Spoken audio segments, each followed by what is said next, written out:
Good evening ma'am. Good evening बच्चों।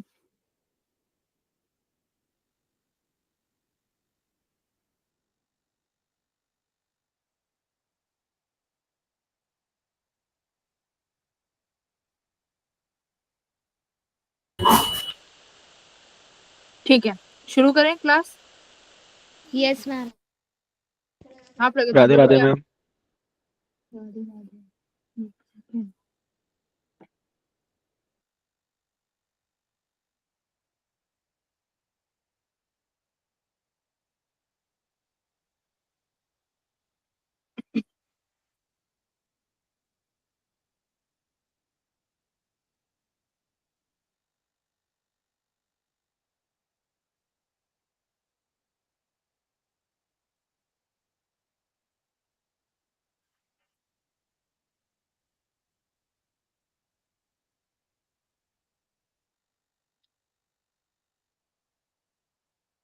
Good evening ma'am. Good evening. क्या discussion चलता रहता है तुम लोगों का? थेपले वेपले पता नहीं क्या ही बातें करते।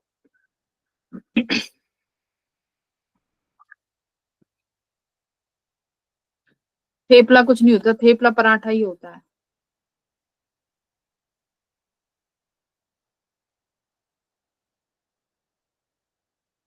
ठीक है, तो अपना कल वाला ही टॉपिक अपना शुरू करते हैं, आगे बढ़ाते हैं।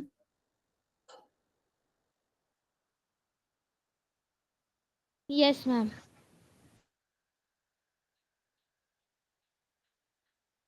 मैम उस दिन क्विज के कुछ क्वेश्चंस रह गए थे, आपने कहा था कि बाद में डिस्कस कर लेंगे।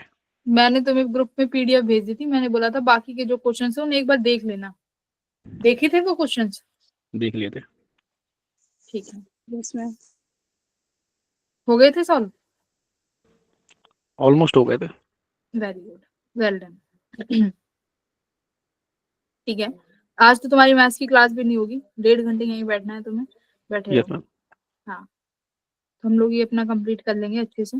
तो कल हम लोग क्या डिस्कस कर रहे थे? मोशन ऑफ चार्ज पार्टिकल, है ना। कल हम लोगों ने इलेक्ट्रिक फील्ड और मैग्नेटिक फील्ड दोनों इंट्रोड्यूस करा दिए थे। तब देख रहे थे कि चार्ज पार्टिकल पर क्या फर्क पड़ेगा। ठीक है, तो आज उसी का एक थर्ड केस करते हैं। अच्छा, अब मेरे को जरा बताओ कि अगर मैं मान लो ये इसी डायरेक्शन में मैग्नेटिक फील्ड है और इसी डायरेक्शन में अगर मैं इलेक्ट्रिक फील्ड को कंसिडर करती हूँ, अब जो मेरा चार्ज पार्टिकल है वो किसी थीटा से मूव कर रहा है, ठीक है, एंगल थीटा बना रहा है। तो मैं उसका कंपोनेंट बना लेती हूँ, यहाँ पर v cos थीटा हो जाएगा वेलोसिटी का, और यहाँ पर v sin थीटा। अब मेरे को जरा कोई बताएगा कि आई एम सॉरी, इस केस में क्या होगा पार्टिकल के साथ? हेलिकल पाथ बनेगा। देखो, कल हमने करा था कि एक में तो मैग्नेटिक फील्ड का कोई काम नहीं था और एक में इलेक्ट्रिक फील्ड का काम नहीं था जब परपेंडिकुलर था। अब यहाँ पर देखो v cos थीटा मतलब पार्टिकल जो है हॉरिजॉन्टल मोशन में भी है और परपेंडिकुलर में भी है। अब कैसे हो सकता है, क्या करेंगे हम लोग? हेलिकल पाथ होगा। तो यहाँ पर यस पहले, मैम, हेलिकल ही होगा। ठीक है, हेलिकल होगा, बिल्कुल ठीक है। हेलिकल में मेरे को बताओ स्पीड पे क्या फर्क पड़ेगा? पहले तो चार्ज पार्टिकल की स्पीड का बताओ। पहले तो हम लोगों ने देखा था जब मैग्नेटिक फील्ड में था तो मैंने क्या बोला था, स्पीड कैसी रहने वाली थी? कांस्टेंट स्पीड, कोई चेंज नहीं होगी, करेक्ट। यहां पर मुझे बताओ क्या पार्टिकल की स्पीड के साथ कुछ हो सकता है? मैम यहाँ पर भी नहीं होगा। क्यों? मैम यहाँ पर मेरे को याद है कि एक ही कंपोनेंट काम में आता था। अच्छा, यहाँ पर देखो स्पीड में चेंज आएगा, स्पीड में चेंज क्यों नहीं आएगा? स्पीड बिल्कुल काम करेगी। स्पीड किसकी वजह से बढ़ेगी? Due to electric field. Electric field की वजह से फोर्स लगेगा जो कि एक्सिलरेट करेगा ना चार्ज पार्टिकल को। इलेक्ट्रिक फील्ड चार्ज पार्टिकल को एक्सिलरेट करता है कितने से? क्यू ई बाय एम से, करेक्ट। क्योंकि अब Yes, ma'am. पार्टिकल के पास हॉरिजॉन्टल मोशन भी है। पार्टिकल आगे बढ़ेगा, जैसी पार्टिकल, देखो अगर पार्टिकल सिर्फ परपेंडिकुलर होता तब ये इलेक्ट्रिक फील्ड कुछ काम नहीं कर पाती। अब पार्टिकल के पास हॉरिजॉन्टल मोशन भी है, तो हॉरिजॉन्टल मोशन में जैसी पार्टिकल आएगा इलेक्ट्रिक फील्ड अपना काम शुरू कर देगी, और इलेक्ट्रिक फील्ड जैसी अपना काम शुरू करेगी पार्टिकल क्या होगा, एक्सिलरेट होगा QE/m से। अब मुझे बताओ क्या पार्टिकल टाइम के साथ साथ अपनी स्पीड को चेंज करेगा? बिल्कुल करेगा, पार्टिकल स्पीड अप हो जाएगा ना, करेक्ट? Yes ma'am. जी तो मैम। पहला इस केस में क्या होगा, पार्टिकल की स्पीड अप हो जाएगी। सेकंड मुझे बताओ पिच पर क्या फर्क पड़ेगा? मैम टाइम पीरियड बढ़ेगा तो पिच भी बढ़ेगी। हाँ, पिच भी बच्चों इंक्रीज करेगी। मतलब अगर आप मोशन ड्रॉ करना चाहो तो पिच इंक्रीज करेगी, इस तरीके से कुछ। मैम इसमें एक माइनर डाउट है। हाँ पूछो। मैम मैंने ये पढ़ा था कि जो वेलोसिटी होती है वो टाइम पीरियड पे डिपेंड नहीं करती, तो यहाँ पे हाँ, हाँ तो यहाँ पे जो टाइम पीरियड बढ़ रहा है तो फिर वेलोसिटी कैसे बढ़ेगी? मतलब टाइम पीरियड कहाँ बढ़ाया है अभी मैंने? जैसे वेलोसिटी बढ़ाने से आपने यहाँ पे बताया ना अप होगी, टाइम पीरियड बढ़ेगा ना? मैंने अभी बोला है कि स्पीड इंक्रीज होगी, दूसरा बोला है पिच इंक्रीज होगा। ठीक है पिच फिर। क्या है? टाइम पीरियड मैंने नहीं बोला टाइम पीरियड चेंज होगा, टाइम पीरियड नहीं। पिच का मतलब क्या होता है कि एक टाइम पीरियड में कितना डिस्टेंस पार्टिकल कवर करेगा, time period into velocity. Time period तो अभी भी सेम है, चेंज किसकी वजह से आया है? वेलोसिटी की वजह से, क्योंकि स्पीड बढ़ गई है ना, तो स्पीड की वजह से पिच इंक्रीज हुई है, हॉरिजॉन्टल डिस्टेंस। तो वेलोसिटी कौन सी डिस्टेंस, कौन सी वेलोसिटी है? एक्स डायरेक्शन की। तो जो Yes, ma'am. वेलोसिटी है वो एक्स डायरेक्शन की चेंज हुई है, ठीक है? तो ठीक अगर है। मैं तुमसे पूछूं कि टी टाइम पीरियड में पार्टिकल की वेलोसिटी कितनी हुई, आप कैसे निकालोगे? मतलब किसी टी टाइम पर पार्टिकल की मैं पूछती हूँ vx वेलोसिटी बताओ, vy में तो कोई चेंज नहीं आएगा, ध्यान रखना, v sin theta will remain same, only x direction में चेंज आएगा जहां पर इलेक्ट्रिक फील्ड एक्ट कर रहा है। तो कैसे निकालेंगे भाई? Simple formula v equals to u plus at। v final आप निकाल सकते हो, इनिशियल वेलोसिटी आपको u cos theta v cos theta रखनी है, एक्सीलरेशन पार्टिकल का आपके पास है ही, ठीक है? तो यहां से आप अपना फाइनल v वेलोसिटी भी निकाल सकते हो, correct? Yes ma'am. Yes ma'am. हाँ, तो ये हो गया। अब देखो, अब ये तो हो गई पिच की बात। आप किसी टी टाइम पर पूछा जाए क्या पिच आएगा, ये निकाल सकते हो। वेलोसिटी देखो, अगर वेलोसिटी कैसे निकालें फाइनली, और कैसे निकाल सकते हैं चलो, और कैसे निकाल सकते हैं? अगर मैं तुमसे पूछूं कि मुझे टी टाइम पर वेलोसिटी बताओ पार्टिकल की, किसी टी टाइम पे, वो तो टाइम पीरियड हो गया। अब मैं तुमसे इंस्टेंट पे पूछती हूँ कि मुझे मतलब मुझे बता दो 5 सेकंड पे पार्टिकल की जो वेलोसिटी है वो कितनी है। हम कैसे निकालेंगे बच्चों? यहाँ पे तीन चीजें पूछी जाती है, एक तो स्पीड बढ़ेगी, पिच बढ़ेगी, स्पीड किसी टी टाइम पे कैसे निकालेंगे? अब यही मेरा क्वेश्चन है, कैसे निकालेंगे?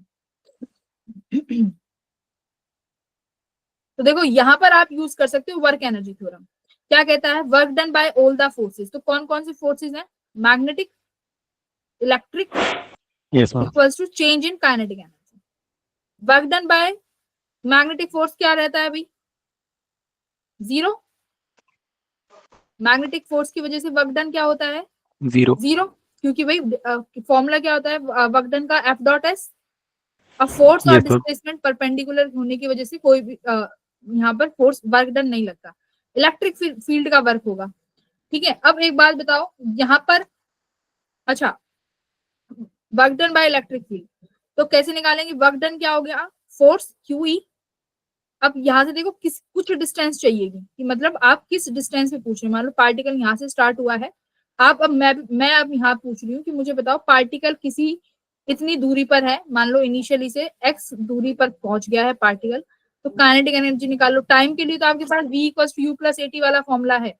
अगर x कोऑर्डिनेट में पूछेगा तो आप वर्क एनर्जी थ्योरम लगा सकते हो, इक्वल्स टू फाइनल निकाल लो, v final minus v initial,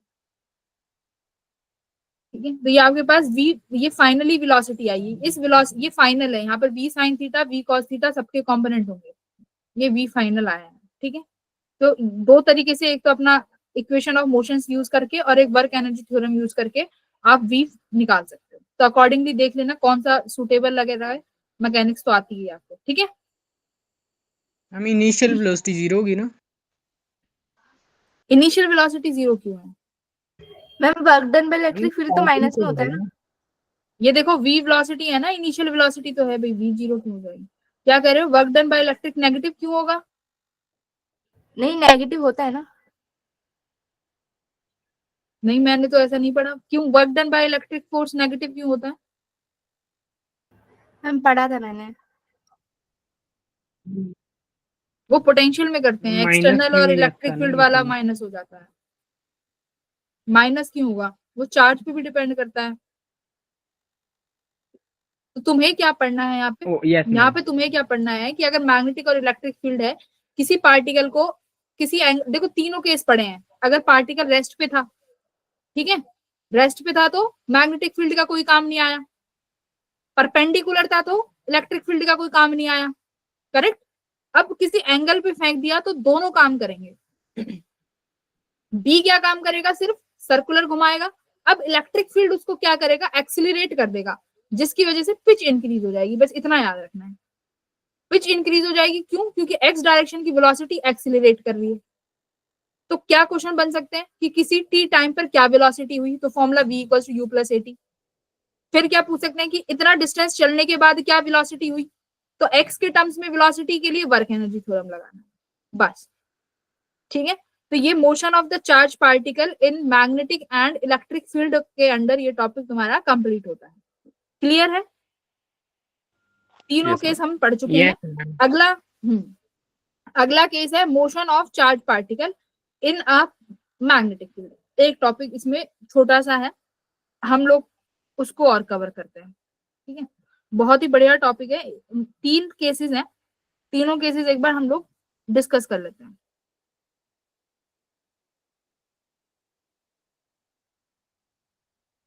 ठीक है,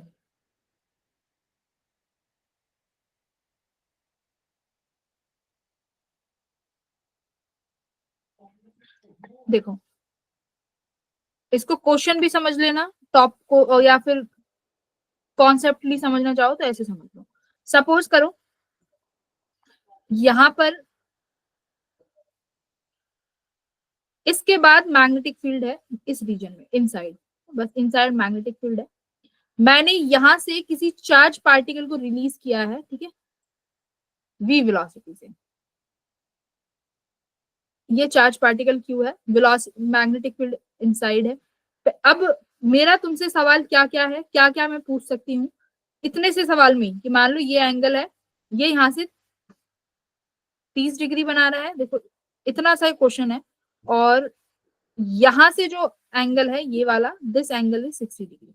ये प्लस का क्यू चार्ज है, ठीक है, मैग्नेटिक फील्ड भी है इनसाइड। क्या क्या क्वेश्चन पूछे जा सकते हैं? पहला क्वेश्चन इसी में से ही,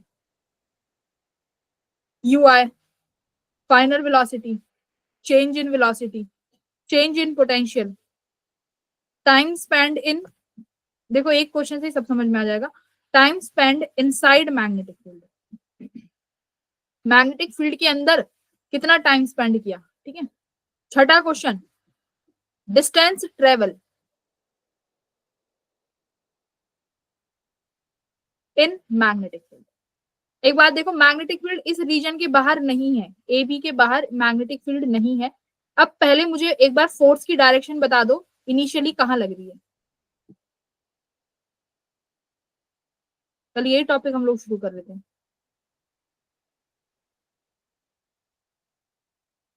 एक सेकंड, कैमरा ऑन नहीं करना भूल गई।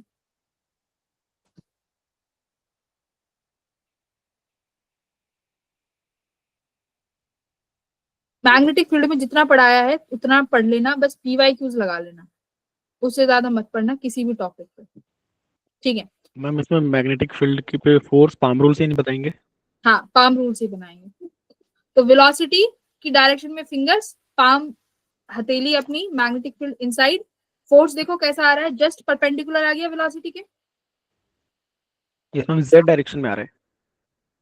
Just perpendicular. देखो इधर की तरफ कुछ बनेगा, क्लियर, FM। Yes ma'am. ठीक है, अब इसका मतलब देखो इनिशियली चार्ज किसी भी पार्टिकल पे इनिशियली फोर्स मैंने क्यों निकाला है, जिसकी वजह से मुझे ये पता चल जाए कि यहां पर कहीं इस सर्कुलर मोशन का क्या होगा, सेंटर होगा। पार्टिकल में दोनों वेलोसिटी है, इनिशियली v cos थीटा भी है और v sin थीटा भी है। पार्टिकल दोनों तरीके की मोशन करेगा, है ना? एक बार बताओ, यस मैम। दोनों मोशन है ना। बट जब ये एंटर किया है तो ये वाली जो भी वेलोसिटी है, मतलब ये वाली इसके पास वेलोसिटी होगी, दोनों वेलोसिटी है। पार्टिकल अब सर्कुलर मोशन करेगा तो सर्कुलर मोशन सेंटर के अबाउट करता है, तो वो सेंटर इनिशियली मिल गया कि ये उसका सेंटर है। अब पार्टिकल सर्कुलर मोशन करेगा, देखो ध्यान से, ये पार्टिकल का कुछ सर्कुलर मोशन हुआ, ठीक है, ये पार्टिकल ने सर्कुलर मोशन करना शुरू किया। पर एक चीज देखो, जैसे ही पार्टिकल यहां पहुंचा, पार्टिकल बाहर निकलते ही मैग्नेटिक फील्ड के बाहर आ गया। पार्टिकल जैसे ही इस पे पहुंचा ए डैश पॉइंट पे, पार्टिकल मैग्नेटिक फील्ड के बाहर आ गया, करेक्ट? मैग्नेटिक फील्ड के बाहर आते ही यस यानी मैम। यहाँ कोई भी अब पार्टिकल के पास मैग्नेटिक फील्ड नहीं है, मतलब पार्टिकल अपना सर्कुलर मोशन कंप्लीट नहीं कर पाया, है ना? पार्टिकल ने अपना सर्कुलर मोशन कंप्लीट नहीं किया। तो अब देखो, पार्टिकल जिस वेलोसिटी से एंटर किया है, पहली बात, उतनी ही वेलोसिटी से एग्जिट करेगा। रीजन, रीजन बोलो जल्दी। ये सर्कुलर मोशन, मैग्नेटिक फील्ड कैसा फोर्स लगा रहा है? परपेंडिकुलर। सिर्फ मोशन चेंज करेगा, सर्कुलर मोशन में घूमेगा, वेलोसिटी स्पीड चेंज नहीं होगी। तो जिस वेलोसिटी से आया था उस वेलोसिटी से बाहर चला गया। भले ही डायरेक्शन एक बार देख लेंगे कि डायरेक्शन क्या है, मतलब स्पीड जो थी, जिस स्पीड से एंट्री करी थी उसी स्पीड से बाहर चला गया, करेक्ट? अब यहाँ पर अब क्वेश्चंस बनते हैं, initial velocity, final velocity and so on. तो देखो, ये यहाँ से पार्टिकल रिलीज कर दिया, मैं सेंटर पॉइंट जो था इसको मैं मिला देती हूँ, ये सेंटर पॉइंट्स थे, ये मैंने यहाँ पे मैच कर दी, ठीक है, सर्कुलर मोशन पे। अब एक बार ज्योमेट्री लगाओ, अब मुझे जो भी मैंने यहाँ पर आंसर्स लिखे हैं, इनिशियल वेलोसिटी, इनिशियल वेलोसिटी कितनी है पार्टिकल की? देखो, v वेलोसिटी से एंटर किया था, आई डायरेक्शन में कितना है? v cos 30 degree i cap, correct, plus v sine yes 30 degree j cap. Finally देखो, पार्टिकुलर सर्कुलर मोशन में है, सर्कुलर मोशन में होने की वजह से सिर्फ और सिर्फ डायरेक्शन में चेंज हो सकता है। ये एंगल 30 है, तो मेरे को बताओ ये एंगल कितना बनेगा? This angle is 60, this angle is 30, तो ये वाला एंगल 60 है, और फोर्स और वेलोसिटी के बीच में एंगल जो है ये 90 बनेगा, दिस एंगल इज 90 डिग्री, ठीक है। तो ये एंगल कितना बन जाएगा? वो निकालो प्रोजेक्शंस, और ये एंगल बताओ, ये एंगल कौन कितने बन रहे हैं? Theta theta. मैग्नेटिक फील्ड और वेलोसिटी के बीच के में वो एंगल कितना है? 30 हो गया। मैग्नेटिक फील्ड और वेलोसिटी के बीच में, यस मैम। हाँ, वेलोसिटी जब एंटर कर रही है वो 30 डिग्री हॉरिजॉन्टल के साथ है।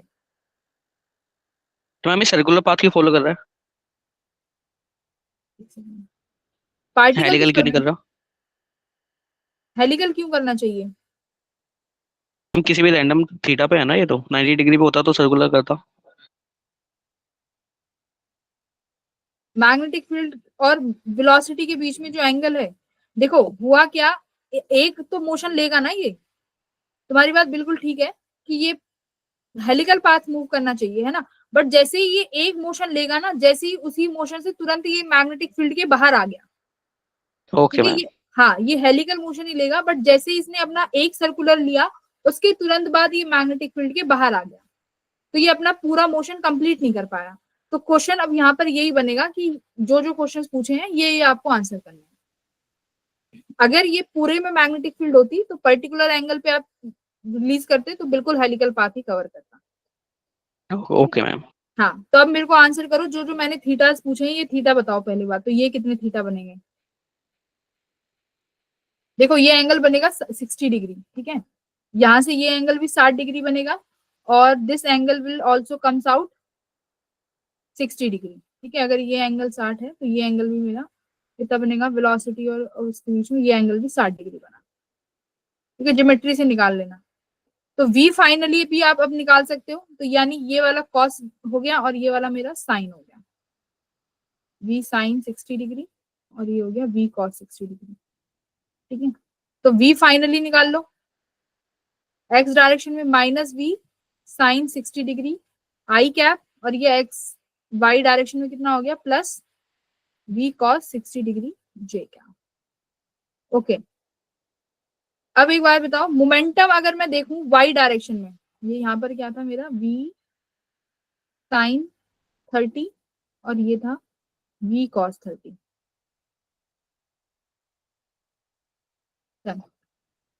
चेंज इन अब निकाल सकते हो velocity v final minus v initial करके, ऐसी मोमेंटम निकाल सकते हो, mass into change in velocity. मेन आता है टाइम स्पेंड। देखो ये सबसे इंपॉर्टेंट क्वेश्चन यही है, टाइम स्पेंड कैसे निकालें। टाइम स्पेंड कैसे निकाल सकते हो, पार्टिकल पूरा एक रिवॉल्यूशन कंप्लीट करने में कितना टाइम पीरियड ले रहा था, T time, yes ma'am. T time ले रहा था।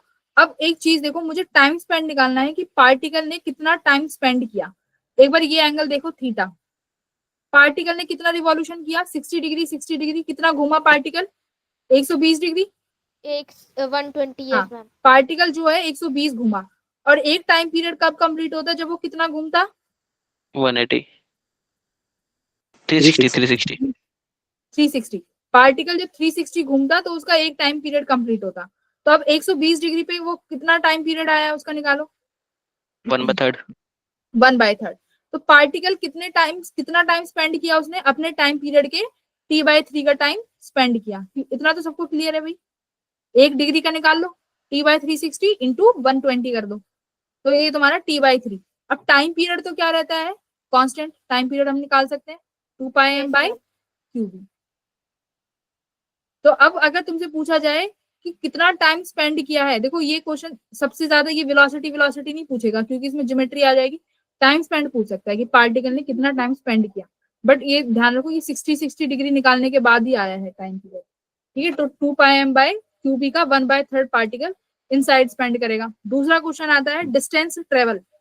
तो डिस्टेंस कितना पार्टिकल ने ट्रेवल किया मैग्नेटिक फील्ड के अंदर, स्पीड इनटू टाइम, ठीक है, velocity into yes ma'am. Time. तो वेलोसिटी इनटू टाइम से आप अपना डिस्टेंस निकाल सकते, वो निकाल सकते हो। साइड डिस्प्लेसमेंट कैसे निकालोगे, मैम, हाँ बोलो। डिस्टेंस का फॉर्मूला हो गया जो आपने वेलोसिटी, इनसाइड का बताया था मैम, बोलो बोलो। मैं ये पूछ रही थी कि जो आपने टाइम इनसाइड का बताया था उसका फॉर्मूला दोबारा बता दीजिए। देखो टाइम स्पेंड इनसाइड के लिए है ना, अब टाइम पीरियड क्या होता है, टाइम पीरियड बताओ पहले मुझे, वन टाइम पीरियड। 2πm, हाँ मैम टाइम जी, पीरियड 1 के लिए तो 2πm/qb होता है। टाइम पीरियड का मतलब क्या होता है कि जब भी एक charge particle complete circle motion करेगा तब उसका एक टाइम पीरियड होगा, और वो 360 डिग्री के बराबर होता है। अब ये पार्टिकल 120 घूमा है, देखो ये थीटे निकालने पड़ेंगे तुम्हें। तो ये थीटा 60 डिग्री आए हैं, तो ये थीटा यानी पार्टिकल 120 डिग्री घूमा है, तो यानी टाइम पीरियड में कंप्लीट 360 घूम रहा है। तो 1 डिग्री में मैंने निकाल लिया t/360 घूमा है, तो 120 में के लिए मल्टीप्लाई कर दो, तो कितना आ गया, पार्टिकल कितने कितने देर तक अंदर था t/3 टाइम तक, टाइम पीरियड के 1/3। उसके बाद पार्टिकल बाहर आ गया।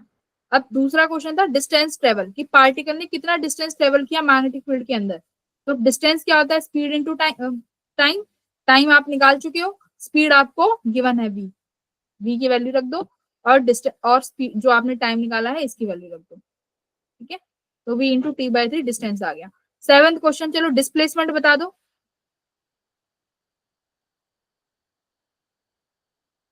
अच्छा, डिस्प्लेसमेंट ये हो जाएगा, दिस इज डिस्प्लेसमेंट। मैम जो डिस्टेंस है वो टाइम पीरियड और हॉरिजॉन्टल वेलोसिटी को मल्टीप्लाई कर देंगे तो आ जाएगा हमारे पास। हॉरिजॉन्टल वेलोसिटी नहीं, जो पूरी वेलोसिटी इनिशियल गिवन है v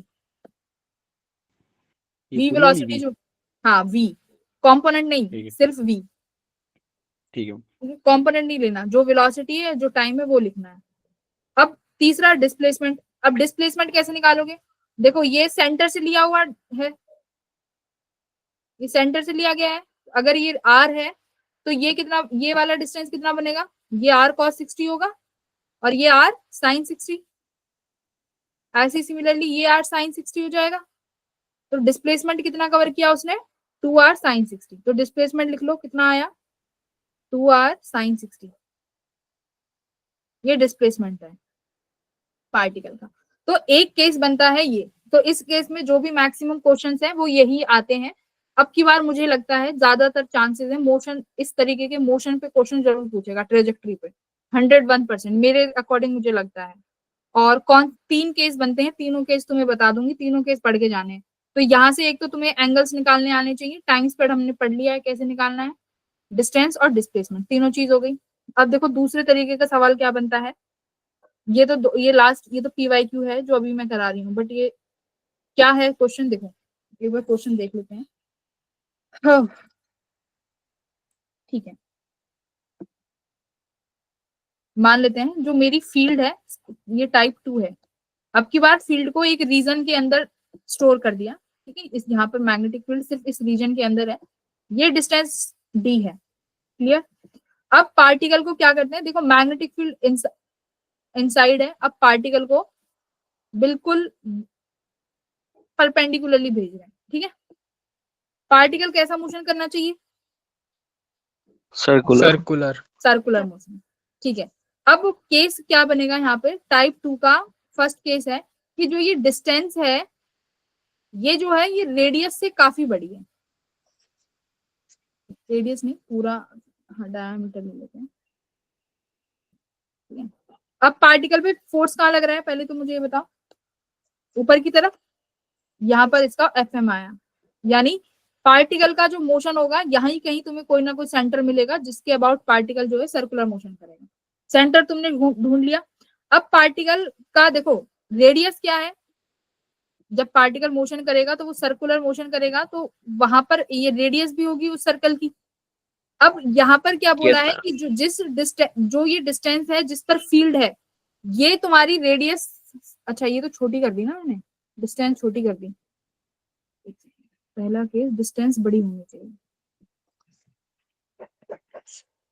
हाँ डिस्टेंस बड़ी है या जस्ट बराबर है, ठीक है, बड़ी है या जस्ट बराबर है। तो एक बात सुनो, जब पार्टिकल मोशन करेगा कंप्लीट, तो अगर बराबर होगी तो जस्ट इसको टच करके निकलेगा,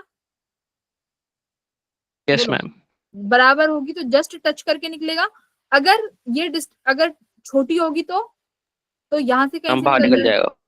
नहीं डी बड़ा है ना, इसीलिए तो पहला देखो यहाँ पर डी बड़ा है, डी बड़ा है मतलब पार्टिकल की जो रेडियस है, पार्टिकल जब मोशन करेगा वो रेडियस इससे तो छोटी रहेगी, इसलिए तो डी बड़ा रखा है। डी बड़ा है मतलब जब पार्टिकल मोशन सर्कुलर मोशन में आएगा तो क्या होगा, ये छोटी रहेगी आर रेडियस, मतलब पार्टिकल अपने सब कंप्लीट मोशन करके चला गया। बट यहाँ के बाद फिर से पार्टिकल क्या हुआ, बाहर आ गया। तो वेलोसिटी कैसी रही, जिस वेलोसिटी से अंदर गया उसी वेलोसिटी से बाहर आ गया, बाहर आ गया। हाँ तो ये हो गया। मोमेंटम क्या बनेगा, V final minus V initial, final V negative में और ये माइनस V, तो माइनस 2V, ठीक है। मोमेंटम है सॉरी, तो 2mv हो जाएगा, मास तो सेम ही रहेगा। तो ये हो गया तुम्हारा मोमेंटम। वेलोसिटी हो जाएगी, वेलोसिटी भी निकाल लोगे, तो ये चीज यहाँ पर तुम्हारी इतना बनेगा, ठीक है। सेकंड केस क्या होगा, आपने v नॉट के बाद क्या लिया माइनस में, ये तो वेलोसिटी निकाली ना, मोमेंटम निकाला है। देखो केस क्या है, ये IM लिखा हुआ था, इनिशियल फाइनल, ठीक है। मोमेंटम निकालना है तो क्या, V final minus V initial, direction के साथ लिख लेना। अब इनिशियल वाली पॉजिटिव x है, ये वाली माइनस x है, तो विद डायरेक्शन लिखोगे तो माइनस 2vm मिलेगा। यहाँ पर क्या था कि इस केस में जो पार्टिकल है तुम्हारा कंप्लीट मोशन कर पाएगा, बस डिफरेंस क्या था, अगर ये डिस्टेंस बड़ी है रेडियस से तो पार्टिकल कंप्लीट मोशन कर लेगा, कोई दिक्कत नहीं आएगी। तीसरा केस क्या होता है, अब पार्टिकल का जो रेडियस है इस डिस्टेंस से बड़ा है, पार्टिकल का तीसरा, देखो सबसे इंपॉर्टेंट यही है, third case is very important, यही सबसे इंपॉर्टेंट केस है। अब क्या बोला है कि पार्टिकल का जो रेडियस है वो बड़ा है d से, ये जो डिस्टेंस है ना जहां पर मैग्नेटिक फील्ड है। अब देखो पार्टिकल को आपने रिलीज किया, अब पार्टिकल तो मोशन लगाना चाह रहा है ज्यादा, भाई 2r है ना, रेडियस बड़ी है, पार्टिकल सर्कुलर मोशन में जाएगा तो पार्टिकल का रेडियस बड़ा होगा, बट जैसे ही वो अपना पूरा चक्कर करना चाहेगा वो पूरा चक्कर कर ही नहीं पाएगा, बाहर चला जाएगा। समझ रहे हो, पार्टिकल मोशन कंप्लीट नहीं कर पाएगा अगर रेडियस बड़ी है डिस्टेंस से। डिस्टेंस क्या है, ये मैग्नेटिक फील्ड के रीजन की, ये सबसे इंपॉर्टेंट केस है, इस पे स्टार लगा लो, ठीक है। पार्टिकल बाहर चला गया, अब क्वेश्चन यही आता है कि जब पार्टिकल बाहर निकलेगा तो किस एंगल से निकलेगा, हमें वो बताओ। दिस, ये सबसे ये स्टार, 3 स्टार 4 स्टार जितने लगा सको लगा लो, one of the important question. चलो बताओ, कर सकते हो। ये थीटा निकालना है कि पार्टिकल जब निकलेगा किस एंगल से बाहर जाएगा, मैंने क्लास में कराया है ये। मैम चलो ये एंगल और सेंटर पे जो एंगल बनेगा वो सेम होगा। हाँ, यस। अब पहले फोर्स की बात करते हैं, फोर्स कहाँ लगेगा, ऊपर, Fm, मतलब यहाँ कहीं इस पार्टिकल का सेंटर बन रहा होगा, ठीक है। इस सेंटर के अबाउट पार्टिकल जो है सर्कुलर मोशन करेगा। हमने क्या किया, देखो सेंटर से मैंने इस पार्टिकल को यहाँ पे टच कर दिया, ये जो जहां से बाहर निकला है उसका सर्कुलर मोशन होता। अगर मान लो डी को बड़ी कर देती मैं, तो ये पार्टिकल जो है इसके अबाउट ही सर्कुलर मोशन कर रहा होता, इस सेंटर के अबाउट, बट ये सर्कुलर मोशन कंप्लीट नहीं हो पाया, बाहर आ गया पार्टिकल। ये वाली डिस्टेंस क्या हो जाएगी, रेडियस, सेंटर से Yes, ma'am. सेंटर से कनेक्टेड है, ये रेडियस हो गई। ये एंगल क्या हो गया, थीटा, थीटा। ठीक है, ये एंगल क्या हो गया, थीटा। तो ये वाली डिस्टेंस ये डिस्टेंस ये कौन सा बन जाएगा, हॉरिजॉन्टली डिस्टेंस कौन सी हो गई है, r sin theta. Yes ma'am, sine तो थीटा ये हो थीटा निकालो, ये थीटा किसके बराबर हुई, ये d equals to r sin theta. भाई ये r cos थीटा हो गया, ये वाली डिस्टेंस r sin थीटा ही तो आएगी, और ये किसके बराबर है, ये d के बराबर है, तो r sin थीटा को d के बराबर रख दिया, और ये sin थीटा किसके बराबर आ गया, d बाय r के, और theta equals to sine inverse d by r। ये तो, और रेडियस आपको निकालनी आती है, mv अपॉन 2d। ये रिजल्ट तुम्हें याद होना चाहिए, ये किसी भी, या तो ये तुमसे पूछ सकते हैं कंडीशन देके कि किस कंडीशन में पार्टिकल इतनी ट्रेजेक्टरी से बाहर जाएगा, रेडियस ज्यादा रेडियस कम, ये रिजल्ट तुम्हें रटा होना चाहिए, इसके पूरे पूरे चांसेस मुझे तो इंट्यूशन आ रही है कि आएगा हर बैच में। Sine inverse d by r पता होना चाहिए, ठीक है।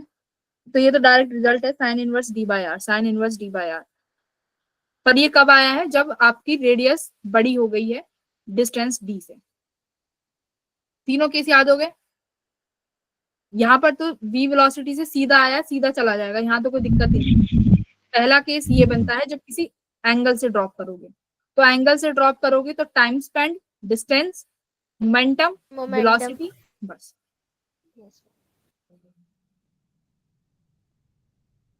मैम वो थर्ड वाला केस एक बार दिखाना। हाँ, ये लो।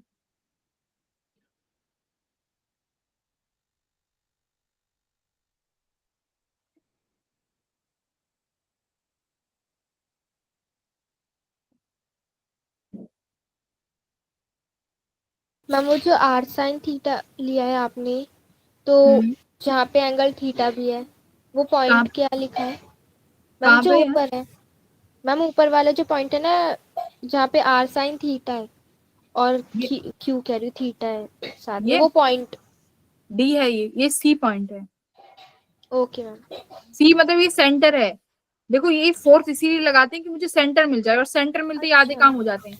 इनिशियली Yes, मैंने ma'am. हर कहीं पे फोर्स लगाया है, मतलब इनिशियली पार्टिकल का सेंटर यहाँ मिलेगा, इसके अबाउट ही पार्टिकल घूमेगा। एक क्वेश्चन इसमें लिखा तो हुआ है,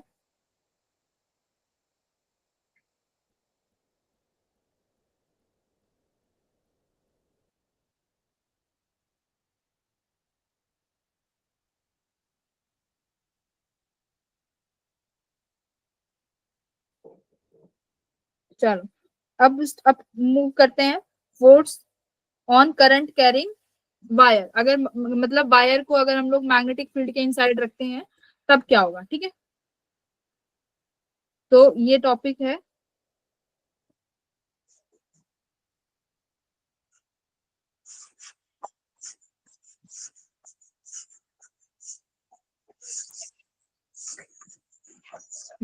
force on current carrying wire, ठीक है। चलो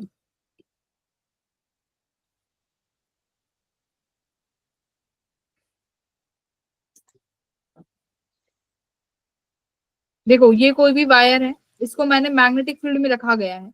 मैग्नेटिक फील्ड इस पे कितना फोर्स लगाएगी बच्चों, F equals to ILB sine theta, correct. ये हमारा फोर्स होता है मैग्नेटिक फील्ड जो भी किसी भी करंट कैरिंग वायर पे लगाती है। F equals to ILB sine theta, clear. अच्छा, फोर्स की डायरेक्शन बताओ जरा।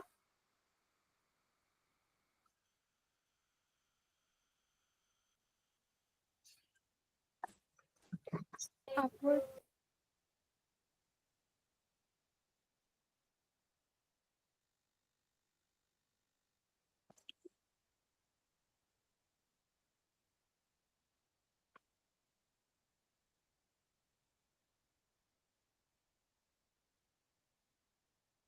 अब बताओ फोर्स की डायरेक्शन। तो वही पाम रूल लगाओ।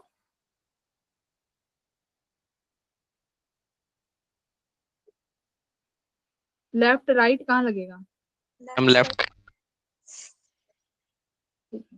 लेफ्ट की तरफ, ठीक है। तो आपका फोर्स यहाँ पे मैग्नेटिक फोर्स लगेगा यहाँ पर, बिल्कुल परपेंडिकुलरली आएगा ये, FM, बिल्कुल। अब एक बात बताओ, अगर ये तो स्ट्रेट वायर थी, आसाम से निकाल लिया। अगर मान लो मेरे पास कुछ ऐसी वायर होती है तो बच्चों क्या करते हैं, देखो AB ये पॉइंट है, I इस पूरी वायर में कांस्टेंट रहने वाला है मैग्नेटिक फील्ड, सॉरी करंट इस पूरी वायर में क्या रहने वाला है, कांस्टेंट। और कैसी फील्ड में रखा हुआ है, ये यूनिफॉर्म फील्ड है, ठीक है, फील्ड चेंज नहीं हो रही है, मान लो magnetic field is not changing. अब बताओ कैसे निकालेंगे। अब B भी सेम है, I भी सेम है, बचा क्या, L। तो हम लोग क्या करते हैं बच्चों, इस केस में इफेक्टिव लेंथ ले लेते हैं, क्या, इफेक्टिव लेंथ। तो यानी आप AB वाली जो लेंथ है आप वो यूज कर सकते हो, क्लियर है। AB वाली लेंथ यूज कर सकते हो, वहां से आप मैग्नेटिक फोर्स निकाल लोगे। चलो इन तीन केस में मुझे FM की वैल्यू निकाल के बताओ। ये करंट I है, magnetic field is this, uniform magnetic field है, ठीक है।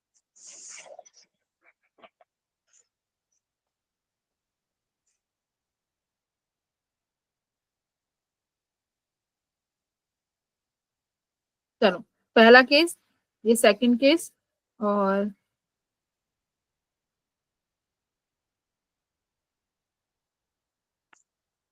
ये third case. Find the magnetic field.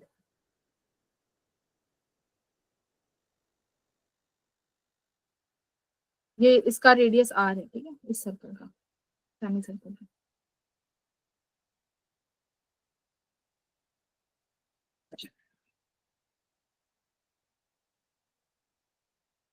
तो देखो इस केस में हमारे पास L इफेक्टिव ये हो जाएगी, L इफेक्टिव। तो फॉर्मूला क्या होता है, ILB। तो I as it is, magnetic field B, length क्या हो जाएगी बच्चों, 2R, क्लियर। इसमें तो ये आ गया, रेडियस R थी तो ये पूरी लेंथ 2R हो जाएगी, लिख दिया। ओके, सेकंड केस देखो, ये कैसी लूप है सर, ये कैसी लूप है, क्लोज्ड है ना, ये क्या है, क्लोज्ड है। तो L इफेक्टिव इसका क्या हो गया, क्लोज्ड का 0, क्योंकि भाई जहां से चले वहीं पे बंद हो गई लूप। तो L इफेक्टिव इसका कैसा होएगा, 0। तो FM क्या बनेगा यहाँ पर, मैग्नेटिक फील्ड जो बनेगा F नेट वो कितना आएगा, 0। सिमिलरली ये भी क्लोज लूप है, क्लोज लूप की वजह से यहाँ पर भी L इफेक्टिव 0 हो जाएगी। तो मैग्नेटिक फील्ड जो बनेगा FM करंट कैरिंग वायर पर कितना बनेगा, 0, कोई फोर्स नहीं, ठीक है। क्लोज लूप पर कोई भी फोर्स नहीं लगेगी बिना मैग्नेटिक फील्ड।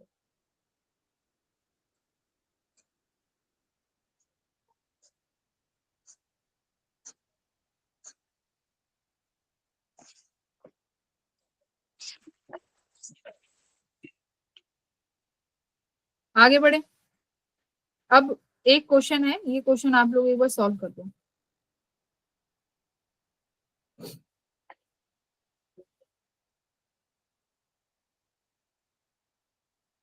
ये समझ में आया, क्लोज लूप पे मैग्नेटिक फील्ड फोर्स क्या हो गया है, 0। तो क्लोज लूप के लिए कोई फोर्स नहीं लगेगी अगर करंट कैरिंग है तो कंडक्टर। ये आई वायर है, यहाँ पर एक और वायर रखी हुई है जिसकी लेंथ एल है, ठीक है। इस पर आपको एफ नेट निकालना है, ए बी पर कितना मैग्नेटिक फील्ड लगेगा, फोर्स निकालो, फील्ड में निकालो, फोर्स निकालो, force on A B due to this wire.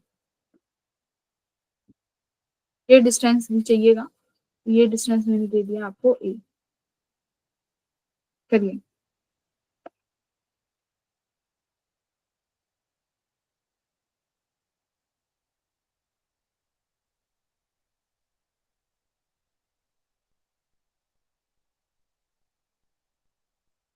Ma'am L में कोई करंट नहीं है? किसमें? एल में, एल लेंथ ए बी में। हाँ हाँ, इसमें भी दे दिया, आई था। हम्म।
मैम हम्म।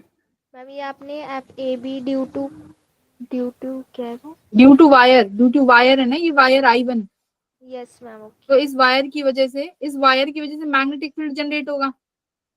I1 वायर है, इसका खुद का मैग्नेटिक फील्ड होगा ना I1 का। तो उस यस मैम, मैग्नेटिक फील्ड की वजह से इस AB पे फोर्स लगेगी, वो निकालनी है।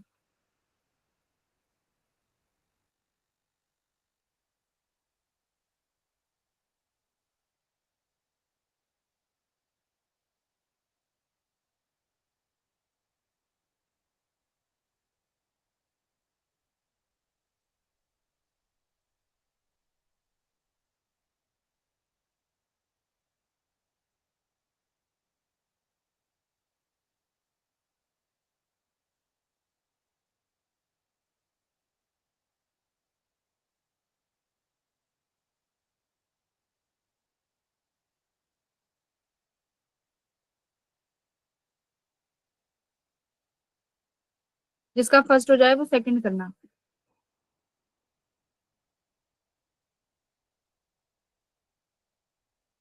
क्या है सेकंड क्वेश्चन भी देख लो, हुआ फर्स्ट, पहले फर्स्ट पे बात करते हैं।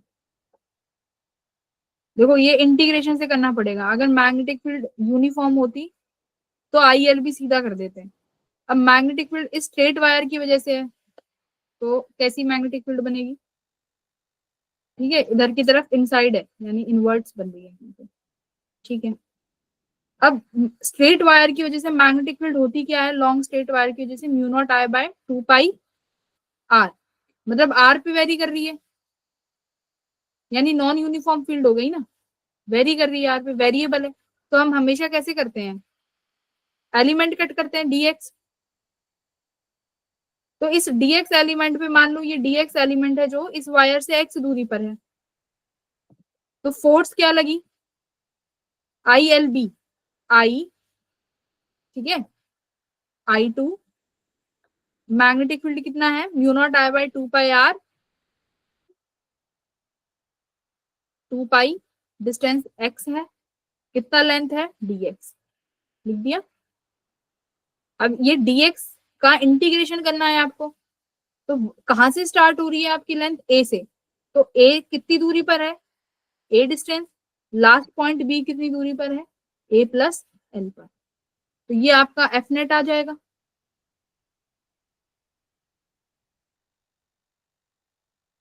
कितना आया है,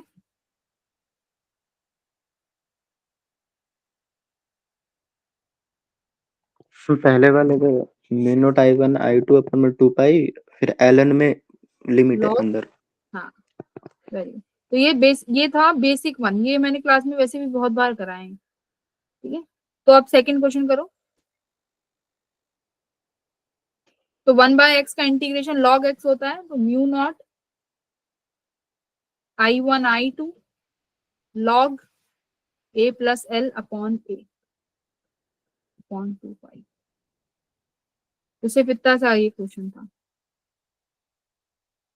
तो जब भी नॉन यूनिफॉर्म फील्ड हो, यानी ज्यादातर स्ट्रेट वायर की वजह से पूछेंगे, तो स्ट्रेट वायर पर फील्ड हम लोग इंटीग्रेशन से निकाल लेते हैं। तो ILB, बी तुम्हें पता ही है कैसे निकालना है, लेंथ जो छोटा एलिमेंट कट किया है dx, x कहाँ है उससे, जिससे फील्ड से डिस्टेंस, तो वो x हो गया। सेकंड क्वेश्चन करो। सेकंड क्वेश्चन क्या है, वेलोसिटी v है जो एंगल 60 डिग्री पे कट कर रही है वर्टिकल से, तो आपका बताना है कितना टाइम स्पेंड करेगी फील्ड के अंदर।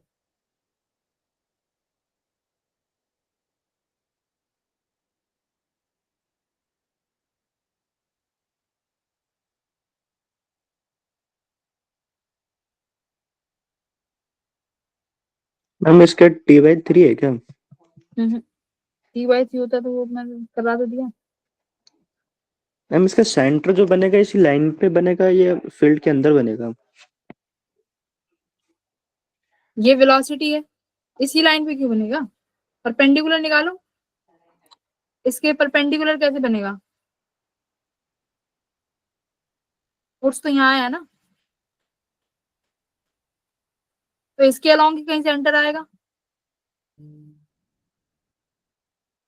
ऐसे।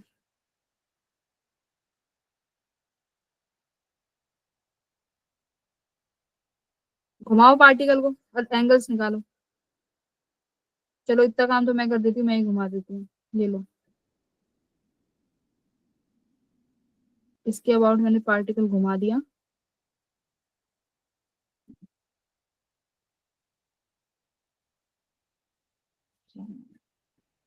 ठीक है, ये बाहर निकाल दिया, v वेलोसिटी से बाहर चला जाएगा, जैसी वेलोसिटी से आया था जस्ट वैसे से ही बाहर निकल जाता है v वेलोसिटी।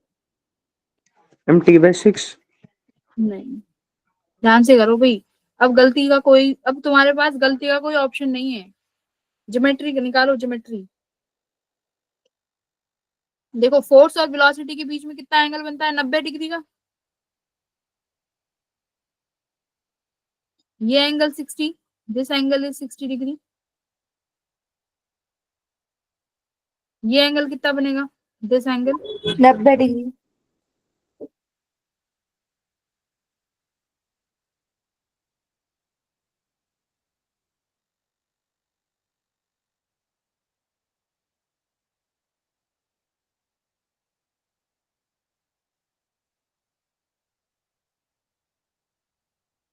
अब जहां से निकला है वहां से उसको पॉइंट को भी सेंटर से मिला दो, जब भी तुम्हें 2 थीटा मिलता है, जहां से 2 थीटा से t आएगा,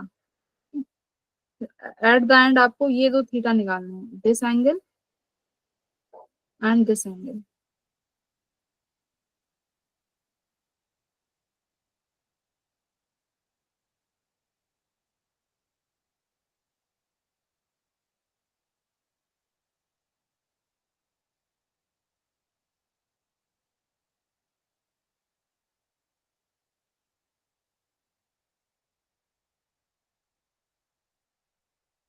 जल्दी करो इससे। कितना? T/5? नहीं, T/5 नहीं है। मैम इसमें एंगल अंदर वाला क्यों लेंगे? थीटा उसको अपोजिट एंगल लेंगे ना वो वाला। हाँ हाँ, तो आप 360 में से माइनस कर देना फिर। हाँ तो मैम T/6 आ रहा है टाइम पीरियड। T/6 ही तो नहीं है ना। एक सेकेंड में चेक कर लेते हैं।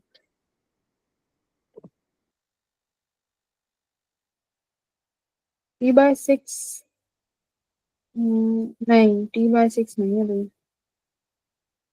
ये कितने आ रहे हैं, ये एंगल थीटास कितने आ रहे हैं? या तो ये वाला एंगल, या तो ये एंगल फाइंड कर लो कहीं से, ये वाला। मैम थीटा 60 आएगा मैम। हाँ, वेरी गुड। ये जिसके 60 डिग्री आ गए, ठीक है। तो मतलब पार्टिकल घुमा कौन सा वाला एंगल है? ये वाला जो मैंने बड़ा वाला बनाया है, यानी पार्टिकल तो ये एंगल घुमा है। तुमने ये 60 निकाल लिया, 120। तो 360 में से 120 निकाल दो, तो ये कितना बचा? 360 में से 240। तो पार्टिकल कितना एंगल घुमा है? 240। तो वो तुम्हें आता है T/360 इंटू 240। तो ये करो, 12 हम 2T/3 आए। 180 से माइनस कर रहा था मैं। हाँ हाँ हाँ, वाह। अभी बताया था पूरा 360 आता है ना भाई। टाइम पीरियड पूरा 360 कंप्लीट करता है। तो 2T/3, यस मैम 2T/3 आ गया। ठीक है। तो 2T/3 बनेगा। तो टाइम स्पेंड निकालना आ गया। अगर अब मैं तुमसे बोलूं, मुझे निकाल के बताओ क्या, वो बताओ डिस्टेंस ट्रेवल, तो इसमें v से मल्टीप्लाई कर देना, जो ऑब्वियसली तुम्हें गिवन होगी, ठीक है। डिस्प्लेसमेंट,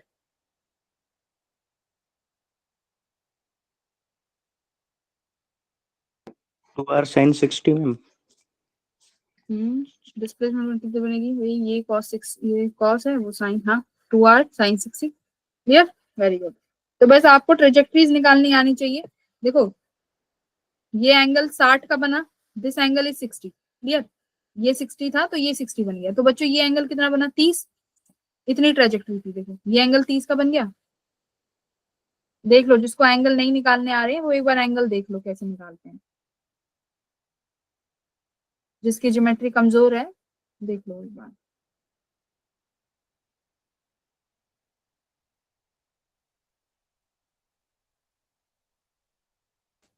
देखो ये एंगल 60 था, तो ये एंगल 60 बन जाएगा। तो ये एंगल 60 हो गया।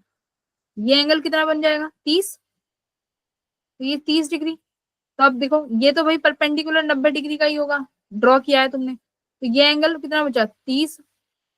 और ये कितना आ गया तुम्हारा? 60 डिग्री का। ये 30 60 और ये डिग्री। 60 डिग्री। तो ये 90 हो गया, और ये आपका ऑलरेडी 90 था। तो बस ऐसे ही यहाँ से ये बन जाएगा।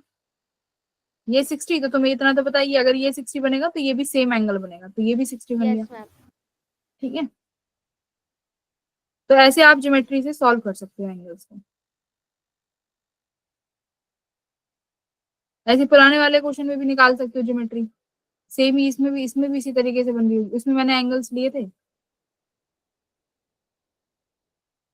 क्या था शायद, ये एंगल यहाँ पे लिया था ना, यहाँ पे ये एंगल 30 डिग्री है।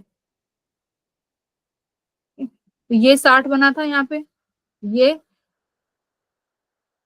एंगल 30 हो जाएगा। देखो वर्टिकली अपोजिट ये 30 था, तो यहाँ पे ये वाला वर्टिकली अपोजिट 30 बन गया। ठीक है, ये एंगल 90 बनेगा। तो यहाँ पे ये एंगल 60 आ गए। तो वर्टिकली अपोजिट एंगल से बना के ये वाले एंगल निकालने की कोशिश करो, जो सेंटर के अंदर वाला है। ठीक है, ये जो एंगल है ना सेंटर के अंदर, एंगल जो सेंटर के एंगल अंदर बन रहे हैं, ये वाले निकालने की कोशिश करो। अगर ये एंगल बन गया तो ये तो आप 1 सेकंड में निकाल लो। तो बस ये टाइम पीरियड का क्वेश्चन हो गया। वेरी गुड, जिसने निकाल दिया बहुत अच्छा। चलो अब आगे बढ़ते हैं।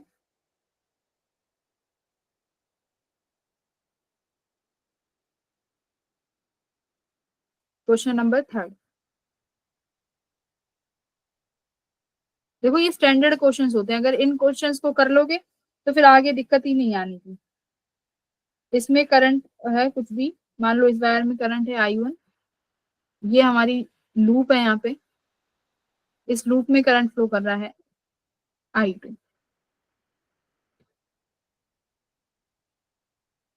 ठीक है, चलो इस की लेंथ एल एल मान। अब निकालो इस पर लूप पर कितना एफ नेट आ रहा है, निकालो।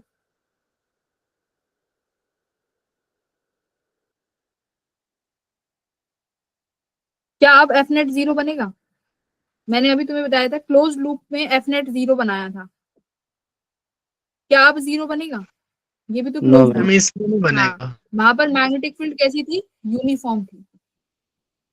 यहाँ पर यूनिफॉर्म नहीं है मैग्नेटिक फील्ड, तो इसलिए यहाँ पर एफ नेट निकलेगा।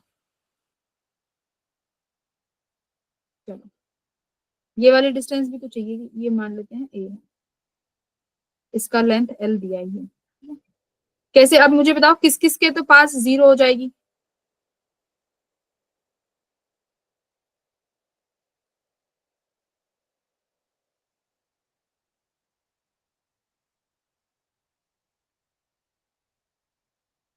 डायरेक्शंस निकालो पहले।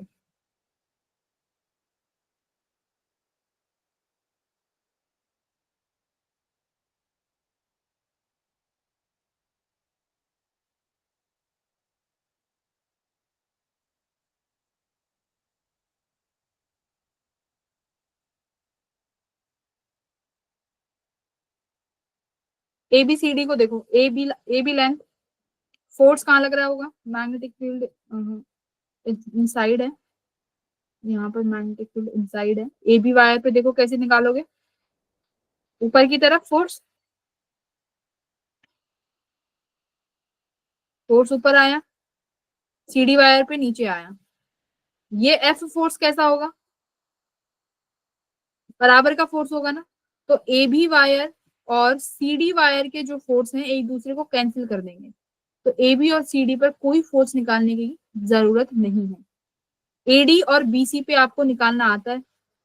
एडी पर एफ नेट कितना बनेगा?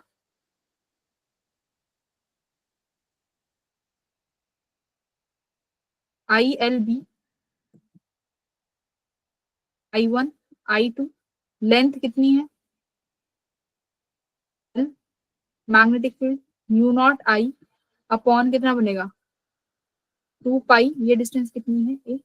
ए ऐसी बीसी पे निकाल लोगे, ये डिस्टेंस कितनी हो जाएगी? A plus l, mu naught I1 I2, अच्छा आई मैंने पहले लगा दिया, एल अपॉन कितना बनेगा? 2 पाई ए प्लस एल, करेक्ट। तो ये आपका किसका आ गया?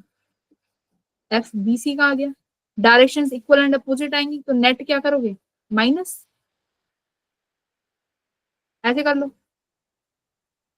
ठीक है। तो एडी पे ज्यादा बड़ी है फोर्स की बीसी पे ज्यादा बड़ी फोर्स है?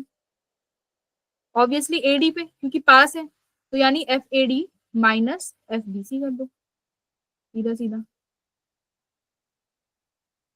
हाँ जी बोलिए। मैम एक क्वेश्चन होता है वायर एंगल पे, तो मैम उसे भी पढ़ना है अभी? वायर एंगल पे नहीं, नहीं एंगल वाला नहीं है। ठीक है।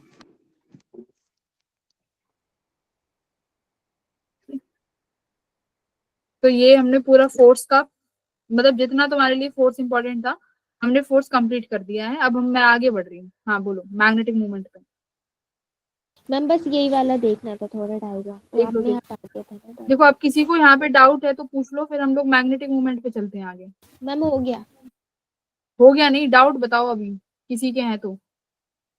मैम मेरा एक डाउट क्लियर कर दो, जो भी हमने टाइम पीरियड वाला देखा था, उसमें जो हम एंगल लेते हैं T/360 के जो मल्टीप्लाई में जो एंगल लेते हैं, वो एंगल उनको ऐड करके जो हमने निकाले होते हैं उनको ऐड करके मल्टीप्लाई करते हैं। हाँ देखो, एक सेकंड बताती हूँ, ठीक है, स्लाइड ऐड करने के लिए।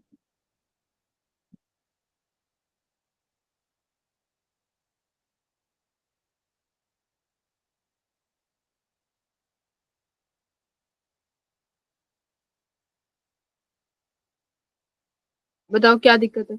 देखो टाइम पीरियड चाहिए, अब टाइम पीरियड नहीं चाहिए, हमने निकालना है कि जो तुम्हारा पार्टिकल है ये मैग्नेटिक फील्ड के अंदर कितनी देर रुका, वो निकालना है। अगर देखो, अगर ये फील्ड पूरे के अंदर होती तो तुम सीधा का सीधा टाइम पीरियड निकालते, मतलब पीरियड अंदर ही रहता पार्टिकल तो टाइम पीरियड पूछता, टाइम स्पेंड नहीं पूछता। टाइम स्पेंड क्यों पूछा है, क्योंकि कुछ समय के बाद पार्टिकल बाहर आ जाएगा, क्योंकि पूरे में मैग्नेटिक फील्ड नहीं है, जैसे सर्कुलर कंप्लीट करने जाएगा कुछ समय बाद बाहर आ जाएगा, इसलिए ये सवाल आया है इस टाइम स्पेंड निकालो। तो टाइम स्पेंड कैसे निकालना है कि हमें टाइम पीरियड निकालना आता है, और टाइम पीरियड कब कंप्लीट होता है 360 डिग्री पे। अब बात आई कि यहाँ पे डिग्रीज में अगर हमने कर लिया तो इसका मतलब हम ये निकालेंगे कि तुम्हारा जो पार्टिकल है वो एंगल में कितना घूमा है, ठीक है, एंगल में तुम्हारा पार्टिकल कितना घूमा है, तो हम एंगल निकालेंगे। तो हम क्या कैसे निकाला, देखो पार्टिकल चला तो ये वाला एंगल है,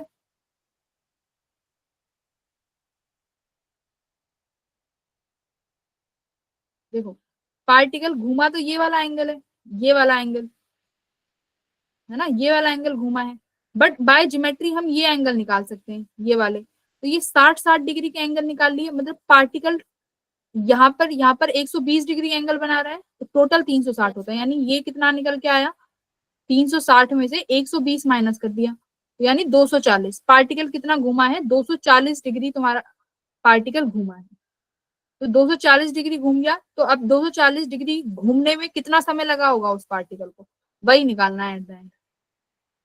मैम जो हमने हाँ। हाँ जो हमने पीछे लिया बोलो। था उसमें भी तो हमारे अंदर के एंगल 60 डिग्री आए थे, तो हमने उसको तो वो 120 हमने से माइनस क्यों नहीं किए, ठीक है, देखो वो माइनस क्यों नहीं किए, वहां पे देखो,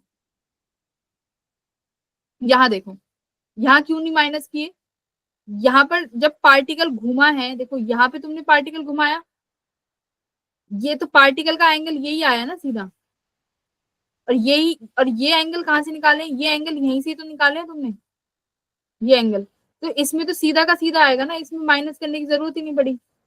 ओके वहां मैम। पे वहां पे पार्टिकल इस तरीके से घुमा है, वो तो ट्रेजेक्टरी देखनी पड़ेगी ना पार्टिकल की पूरा, जब तुमने यहाँ पे फोर्स निकाला तो पार्टिकल यहाँ ऐसे घुमा, तो यानी ये वाला पार्टिकल का पाथ ज्यादा है, ये थोड़ी है फिर, तो एंगल माइनस कर दिए, ठीक है, तब तुम्हारा ये 240 डिग्री आया है।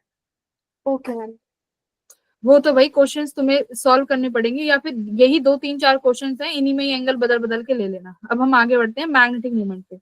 Magnetic movement is one of the important topic, देखो ये चैप्टर ही इंपॉर्टेंट हो जाते हैं, जैसे करंट इलेक्ट्रिसिटी और मैग्नेटिक मूवमेंट, सॉरी मैग्नेटिज्म, ये चैप्टर ही इंपॉर्टेंट है और लेंथ भी बहुत ज्यादा है, बहुत बड़े बड़े टॉपिक हैं और हर टॉपिक इंपॉर्टेंट है।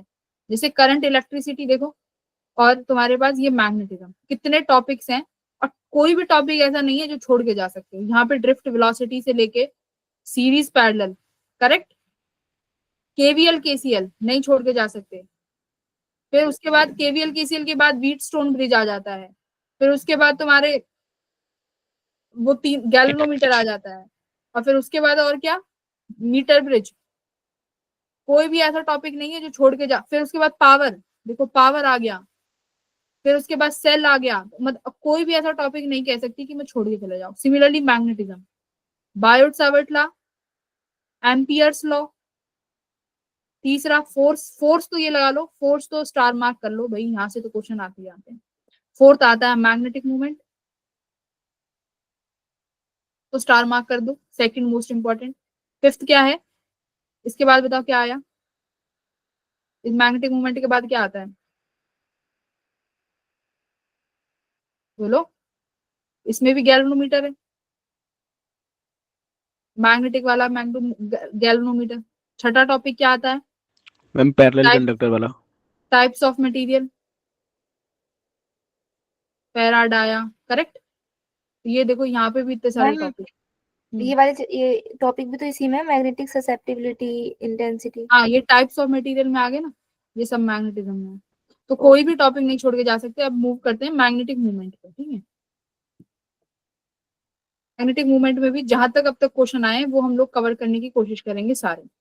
मैग्नेटिक मूवमेंट, मैग्नेटिक मूवमेंट क्या होता है, फॉर्मूला मैग्नेटिक मूवमेंट का, आई डॉट ए, आई क्या है करंट और ए क्या है एरिया, है ना। आई करंट है, ए एरिया है। मान लो मेरे पास एक ये लूप है, करंट कैरिंग लूप है आई, इसमें करंट फ्लो कर रहा है, ठीक है। इसका मैं तुमसे कहती हूँ कि मुझे मैग्नेटिक मूवमेंट बताओ, इसका मैग्नेटिक मूवमेंट कैसे निकालोगे, करंट है इसके पास, तो इसके पास मैग्नेटिक मूवमेंट जरूर होगा। तो कैसे निकालोगे, डायरेक्शन कैसे निकालते हैं, जैसे अभी तक मैग्नेटिक फील्ड की निकालते आए हो, इस करंट की डायरेक्शन में उंगलियां रख लो, थंब क्या देगा, डायरेक्शन ऑफ मैग्नेटिक मूवमेंट। तो मैग्नेटिक मूवमेंट की डायरेक्शन देखो क्या आई, करंट आई रखा, मान लो इसका रेडियस आर है, एरिया कितना हो गया पाई आर स्क्वायर, करंट अब क्या बना डायरेक्शन, डायरेक्शन बताओ कहाँ बनेगी, परपेंडिकुलर आ रही है बाहर की तरफ यानी पॉजिटिवली के कैप, ये मैग्नेटिक मूवमेंट की डायरेक्शन आ गई। ठीक है, अब दूसरा क्या बनता है, मान लो मेरे पास अगर बहुत सारे लूप होते, एन लूप होते, तो मैग्नेटिक मूवमेंट क्या हो जाता n I, n number of loop, तो जितने नंबर ऑफ लूप होंगे मैग्नेटिक मूवमेंट बढ़ता चला जाएगा। ठीक है, डायरेक्शन निकाल ली अपने, जैसे मैग्नेटिक फील्ड की निकालते थे उस तरीके से निकालेंगे, यानी आई की डायरेक्शन में फिंगर्स घुमा दो, थंब जो है मैग्नेटिक मूवमेंट की डायरेक्शन देगा। सेकंड, चलो एक बार ये वाला क्वेश्चन करो।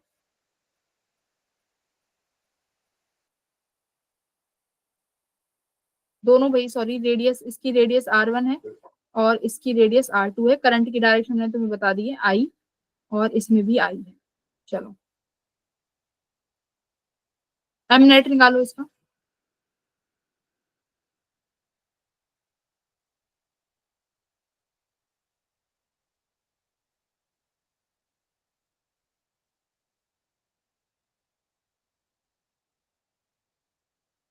हम माइनस हो जाएंगे ना। आई ए, दोनों डायरेक्शन अपोजिट है, माइनस कर दो, एरिया भी है आपके पास, एक की वजह से प्लस के आएगा और एक की वजह से माइनस के, तो देखो आई पाई एरिया, हाफ हो रेडियस जाएगा मैम।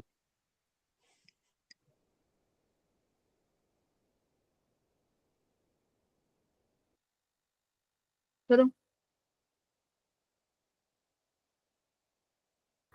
मैम वो आएगा क्या mu not I upon 4 bracket mu में नॉट हमारा। क्यों लगा दिया, म्यू नॉट अच्छा फॉर्मूला क्या है, आई ए, आई गिवन है, एरिया लगाओ, मैग्नेटिक फील्ड मत घुसाओ अभी मैग्नेटिक मूवमेंट में, मैग्नेटिक मूवमेंट में अभी फील्ड वो मैग्नेटिक फील्ड मत घुसाओ, फॉर्मूला क्या है आई डॉट ए, सिर्फ I dot A, okay ma'am, area क्या मुझे होता है लगा सेमी सर्कल, हाँ मैग्नेटिक फील्ड निकालनी है, सॉरी।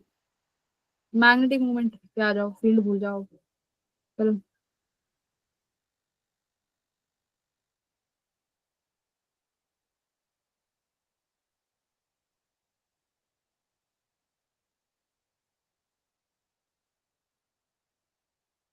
डायरेक्शन पॉजिटिव के, तो इसका आया के कैप, R2 का देखो क्या आएगा, आई पाई, रेडियस कितना है R2 का स्क्वायर अपॉन 2, डायरेक्शन बोलो इनसाइड, तो मैं यहाँ पे डायरेक्शन के साथ माइनस के कैप लिख देती हूँ।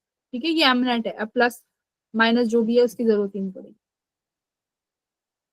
क्लियर, आधा क्यों क्या है, क्योंकि सेमी सर्कल है। ठीक है, तो ये हो गया पाई आर स्क्वायर बाई 2। क्लियर, हाँ जी। मैम जो फॉर्मूला है I dot A, hmm, ma'am वो डॉट प्रोडक्ट है। नहीं आई और ए है सिर्फ, ठीक है, आई ए है formula, m equals to I A, ठीक है। No dot product. ठीक है, अब एक क्वेश्चन और करो जरा। अब निकालते हैं लूप का, है ना, कि अगर मैं किसी लूप को मैग्नेटिक फील्ड, देखो loop inside uniform magnetic field जिसमें टॉर्क लगती है, loop inside uniform magnetic field, देखो मैग्नेटिक मूवमेंट को डाइपोल मूवमेंट से भी याद कर सकते हो, सेम वही है। जैसे मान लो मेरे पास एक ये लूप है, ठीक है, मैंने इस लूप को एक मैग्नेटिक फील्ड में रख दिया बी में। क्लियर, इस लूप की लेंथ मान लो जो भी है, लेंथ एल मान लेते हैं, A B C D loop है, इसमें करंट फ्लो कर रहा होगा जरूर, ठीक है, करंट आई फ्लो कर रहा है। अब मुझे बताओ कि क्या होगा सब वायर्स के साथ, क्या क्या क्या क्या हो रहा होगा, क्या ए बी में कोई फोर्स जनरेट होगा, ए बी में,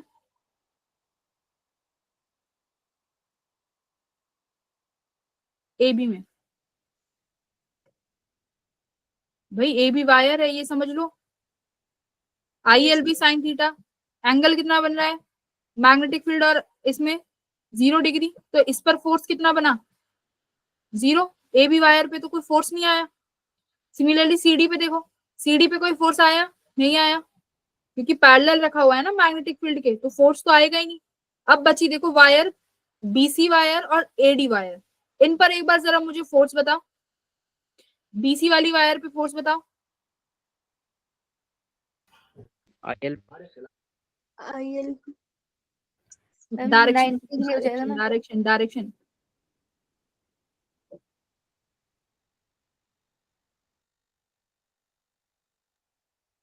inside the I plane. I L B होता ना, I L cross B. Yes, ma'am. तो अब एक्स वाई में लगा लो, देखो अब तुम्हारी उंगलियां नहीं घूमेंगी, अब इसमें तुम एक्स वाई लगा लो, एल यानी वाई और बी यानी एक्स, तो वाई एक्स क्या बनेगा, Z माइनस के। तो यानी ये जो बीसी वाली वायर है इस पर फोर्स कहाँ लग रही होगी, अंदर की तरफ, यानी के कैप डायरेक्शन में अंदर की तरफ इस पर फोर्स लग रही होगी, करेक्ट। तो अंदर की तरफ क्रॉस से बनाते हैं, ठीक है, क्रॉस से बना देते हैं अंदर। ओके, अब सीडी वायर पे देखो, इस पर एक्स क्रॉस वाई हो जाएगा, तो यहाँ पर फोर्स कैसे लग रही है, आउटवर्ड्स, प्लस का K। ठीक है।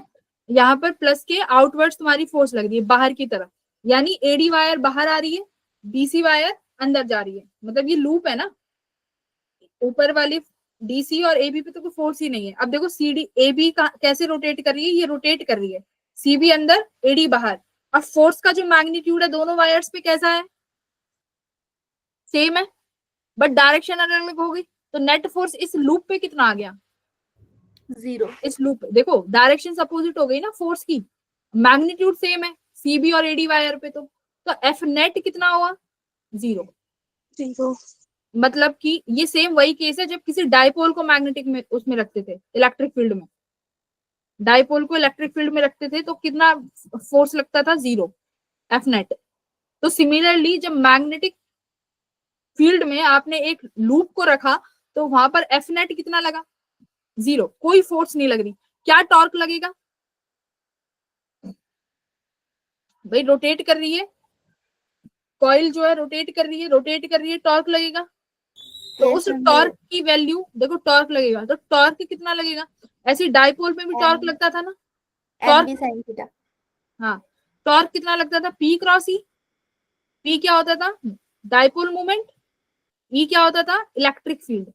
सिमिलरली यहाँ पर टॉर्क इसी में चेंज हो जाएगा, पी यानी डाइपोल मोमेंट, यहाँ हमारे पास मैग्नेटिक मोमेंट है, क्रॉस मैग्नेटिक फील्ड। तो टॉर्क कितना आया, एम क्रॉस बी। तो ये टॉर्क लगेगा इस लूप पे, क्लियर है, एम क्रॉस बी का। Yes ma'am. Potential energy minus m B, clear. Work done कैसे निकाल सकते हैं, चेंज इन पोटेंशियल एनर्जी यानी minus m B cos theta 2 minus cos theta 1, यानी कितना एंगल घूमा, जैसे सिमिलरली यहां पर निकालते थे। Work done PE cos theta 2, देखो क्वेश्चन भी कराए हैं भाई कि अगर डाइपोल को इतने डिग्री से घुमाएंगे तो कितना वर्क डन हुआ, तो cos theta 2 minus cos theta 1, तो यहां से आप वर्क डन निकाल सकते हो लूप का भी। एम क्या है, मैग्नेटिक मूवमेंट, ठीक है, एम इज मैग्नेटिक मूवमेंट, तो ये वर्क का फॉर्मूला है। तो मैग्नेटिक मूवमेंट को सीधे डाइपोल से रिलेट कर सकते हो। अच्छा, अब मुझे टाइम पीरियड का बताओ, टाइम पीरियड निकालते हैं ना यहाँ पे इन चीजों में, टाइम पीरियड कैसे, टाइम पीरियड अगर मुझे निकालना हो तो टाइम पीरियड कैसे निकालते हैं,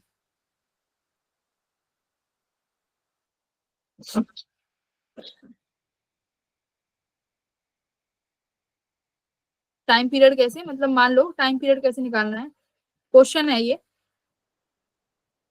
कि मान लो मैंने अपनी एक ये लूप है, ठीक है, इस लूप को धागे से बांधा हुआ है, इसमें करंट आई जो है फ्लो कर रहा है, मैग्नेटिक फील्ड भी है अंदर की तरफ। तो अब ये घूमेगी ना लूप, ये लूप घूमेगी, इसी लूप का मुझे टाइम पीरियड बता दो कैसे निकालोगे। तो टाइम पीरियड कितना आता है यहाँ पर, 2 pi under root I upon M D. Dipole के केस में क्या आता था, 2 पाई आई अपॉन पीई, याद है, पी क्या होता है, डाइपोल मूवमेंट, ई इलेक्ट्रिक फील्ड, यहाँ पर m magnetic moment, b magnetic field, I क्या है, inertia, moment of inertia. I क्या है, इनर्शिया। तो ये सीधे सीधे फॉर्मूले हैं।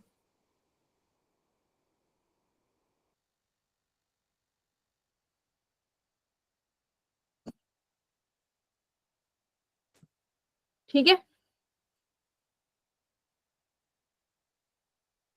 अच्छा, यहाँ पर एक सबसे इंपॉर्टेंट पॉइंट आता है, जब हम किसी चार्ज को सर्कुलर मोशन में घुमाते हैं। एक टॉपिक है जिसमें एक चार्ज जो है वो सर्कुलर मोशन में घूम रहा है।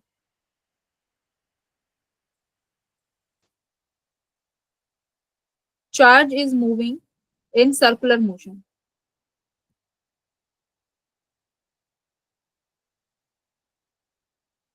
ठीक है, एक चार्ज पार्टिकल है, सर्कुलर मोशन में घूम रहा है, मान लो क्यू चार्ज है इसके पास। अब इसके लिए आपको क्या क्या निकालना है, पहले तो मुझे इसका मैग्नेटिक फील्ड बताओ, सेंटर पे कितना आएगा इस चार्ज की वजह से,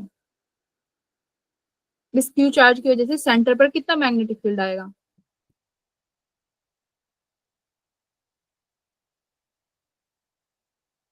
बहुत इजी है, सोचो।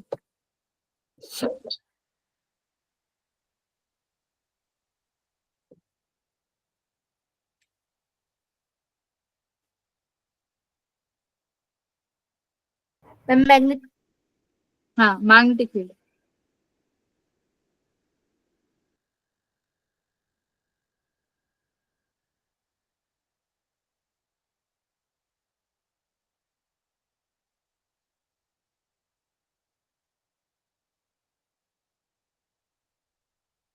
अच्छा, सर्कुलर कॉइल के सेंटर पे कितना फील्ड होता है, mu not I by 2r, यार जो भी रेडियस होगी इसकी। आई क्या होता है, करंट निकालो इसका, q बाई टी। टी क्या है, टाइम भाई। आई क्या होता है, q बाई टी, कितने टाइम में घूम रहा है। और टी क्या होता है, q by upon 2 pi omega.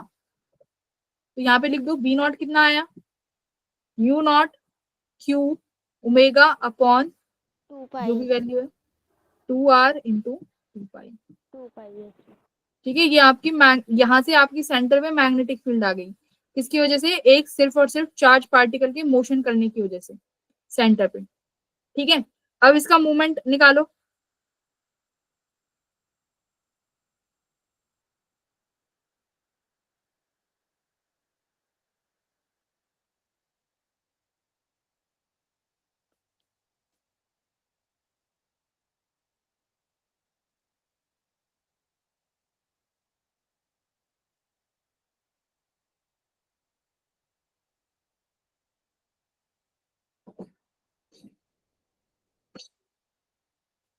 और इसको कैसे लिख सकते हैं, mu naught Q omega upon 4 पाई r।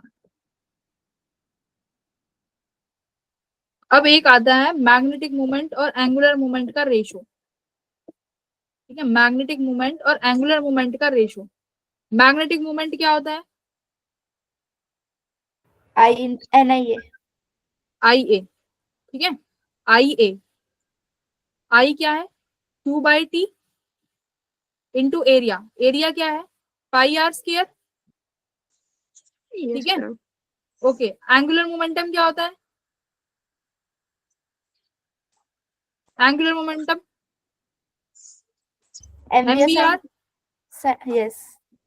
एंगुलर मोमेंट देखो ध्यान से, एक बस एक रिलेशन है वो याद रखना है, ये सारा डेरिवेशन याद नहीं रखना। एक तो ये सेंटर पर कैसे निकालना है, क्यू बाई टी करके, L equals to m v r. V को क्या लिख सकते हो, आर स्क्वायर ओमेगा। ठीक है, देखो वी को क्या लिखा, आर ओमेगा, तो I m r square omega. अब ओमेगा को टाइम पीरियड में लिखो, एम आर स्क्वायर ओमेगा क्या लिखा, 2 पाई बाई टी। ठीक है, तो यहाँ पे लिख दो ये एंगुलर मोमेंटम का फॉर्मूला क्या आया मेरा, m r square 2 pi by t. तो टाइम पीरियड से टाइम पीरियड कट गया, पाई से पाई कैंसिल हो गया, आर स्क्वायर से आर स्क्वायर कैंसिल हो गया, क्या आया, Q/2m।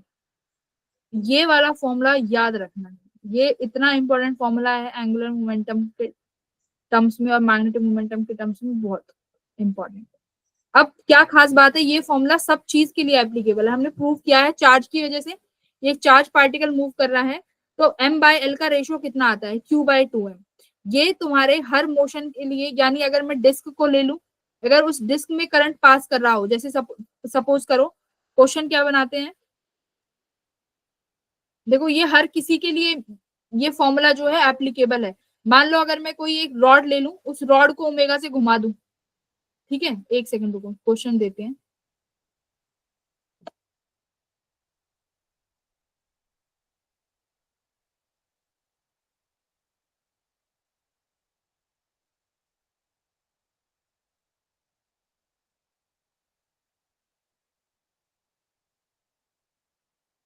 क्या कह रही हूँ, क्वेश्चन क्या है, देखो ध्यान से। मैंने ये एक रॉड ली, ठीक है, ये एक रॉड है जो सेंटर से यहां से ओमेगा से घुमा दिया मैंने। मान लो इस रॉड के पास magnetic moment m, length l है और ये घूम रही है, ठीक है। अब आपको इसका m नेट मैंने पूछा है कि इसका मैग्नेटिक मोमेंट निकालो, तो इसका मैग्नेटिक मोमेंट कितना निकालोगे बताओ।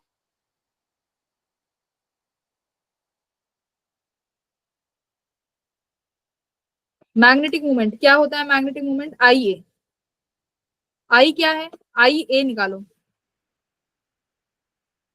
तो अब यहाँ पे तुम्हारे पास फॉर्मूला क्या था, m/l इक्वल्स टू q/2m। तो मैग्नेटिक मोमेंट को यहां से निकाल सकते हो, q/2m into l, angular momentum. अब एंगुलर मोमेंटम तो आएगा ना कि अगर रॉड घूम रही है तो एंगुलर मोमेंटम तो हम निकाल सकते हैं। तो इसलिए रोटेशन के केस में अगर मैग्नेटिक मोमेंट निकालना हो तो ये फॉर्मूला यूज करेंगे, क्योंकि रोटेशन के केस में एंगुलर मोमेंटम हमें निकालना आता है, किसके बराबर होता है भाई, एल, एंगुलर मोमेंटम।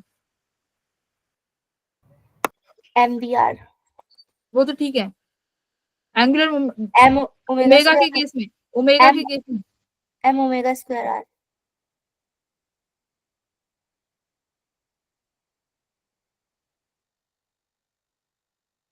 उसके केस में बताओ, इनर्शिया और ओमेगा के केस में क्या आता है, एल की value, L equals to angular momentum equals to, formula है एल इक्वल्स टू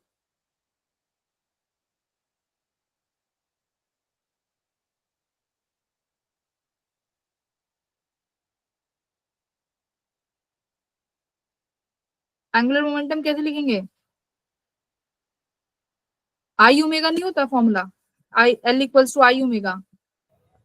टॉर्क का भी होता है आई अल्फा, ये नहीं पढ़े ये फॉर्मूले। m पड़ा है ऊपर, हाँ। तो जब भी रोटेशन के केस में तुमसे मैग्नेटिक मोमेंट पूछा जाए तो ये फॉर्मूला यूज करेंगे रोटेशन के केस में, क्योंकि यहाँ पर हम एल को आई ओमेगा से निकाल सकते हैं। हो गया काम, q/2m एज इट इज। अब देखो आई ओमेगा, अब हमें moment of inertia of rod पता है, अगर सेंटर के अबाउट निकालना हो तो कितना आता है, ml²/12। कितने से घूम रहा है, ओमेगा से। आ गया मैग्नेटिक मोमेंट एक ही सेकंड में, देखो q/2m, m से m कट गया, सीधा का सीधा क्या आंसर आया, q/2 24 l²। ये लो, तो ये फॉर्मूला था। अगर रोटेशन के केस में मैग्नेटिक मोमेंट पूछा जाए तो फॉर्मूला q/2m इंटू एल, और एल क्या होता है, आई ओमेगा, आई ओमेगा। और आई हमें निकालना आता ही है। क्लियर, और ये हर केस में एप्लीकेबल है। अगर मैं डिस्क दे दूं और मैं डिस्क तुमसे मैं बोल रही हूँ, देखो क्वेश्चन नंबर सेकंड, ये आए हैं, ये क्वेश्चन PYQs हैं ये सारे। अब मैं यहाँ पे तुम्हें एक डिस्क दे दूं या सॉलिड स्फीयर दे दूं और बोल दूं ये ओमेगा से घूम रहा है, इसका मास m है, रेडियस r है, मुझे इसका मैग्नेटिक मोमेंट बता दो। चलो इसके ऊपर चार्ज भी दे दिया, इसको चार्ज भी दे दिया, आप बताओ अब इसका मैग्नेटिक मोमेंट निकालो, चलो निकालो फटाफट। सॉलिड स्फीयर है ये, सॉलिड स्फीयर है।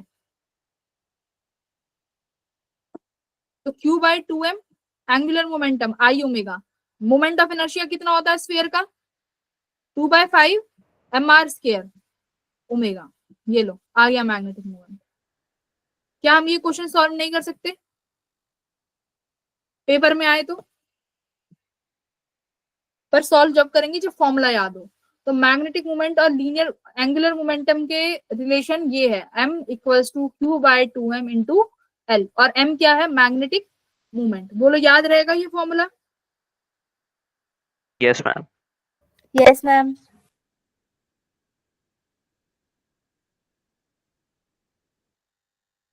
तो मैग्नेटिक मोमेंट यहाँ इसमें तुम्हें क्या चीज याद रखनी है, m equals to I A, direction निकालनी आनी चाहिए। एंगुलर मोमेंटम को के केस में कैसे निकालते हैं मैग्नेटिक मोमेंट, ये आना चाहिए। तो ये रिलेशन तुम्हें याद रखना है। और इसमें तीसरा फिर आता है हमारा डाइपोल स्ट्रेंथ। मम्मी ये आपने डिस्क बोला था कि स्फीयर? सॉलिड स्फीयर कुछ भी हो सकता है। अगर डिस्क होता तो इनर्शिया चेंज कर देते, mr² बाई 2 हो जाता। सॉलिड स्फीयर में 2/5 है, होलो स्फीयर में 2/3 हो जाता, और रिंग है तो mr² हो जाता। और जिसके अबाउट पूछो, जैसे ये रॉड है, अभी तो मैंने सेंटर से घुमाई है, अगर मैं इसको कॉर्नर से घुमा दूं तो ml²/3 लिख देते, है ना। बट इसके लिए तुम्हें एटलीस्ट, जब भी मैं कहती हूँ फिजिक्स में कुछ आए चाहे ना आए, फॉर्मूले तो सबके ही आने चाहिए। अगर तुम्हें मोमेंट ऑफ इनर्शिया के फॉर्मूले भी याद नहीं है तो फिर तो हम क्वेश्चन नहीं सॉल्व कर पाएंगे कहीं पे भी। चलो मूव अहेड।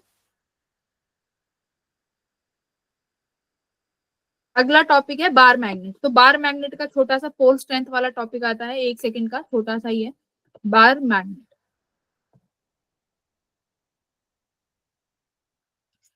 ठीक है, बार मैग्नेट भी ऐसी अपनी मैग्नेट होती है, एक तरफ नॉर्थ लिखा होता है, एक तरफ साउथ। अब इनका भी क्या होता है, पोल स्ट्रेंथ होता है। जो ये पोल लिखे हुए हैं ना, नॉर्थ साउथ पोल है, इन पोल की भी स्ट्रेंथ होती है। कैसे डिनोट करते हैं इनको, स्मॉल एम से। ये स्मॉल एम, ये स्मॉल एम, ठीक है। अब इसमें जो साउथ पोल है, यहाँ पर इसको -m से दिखाते हैं, नॉर्थ को प्लस से।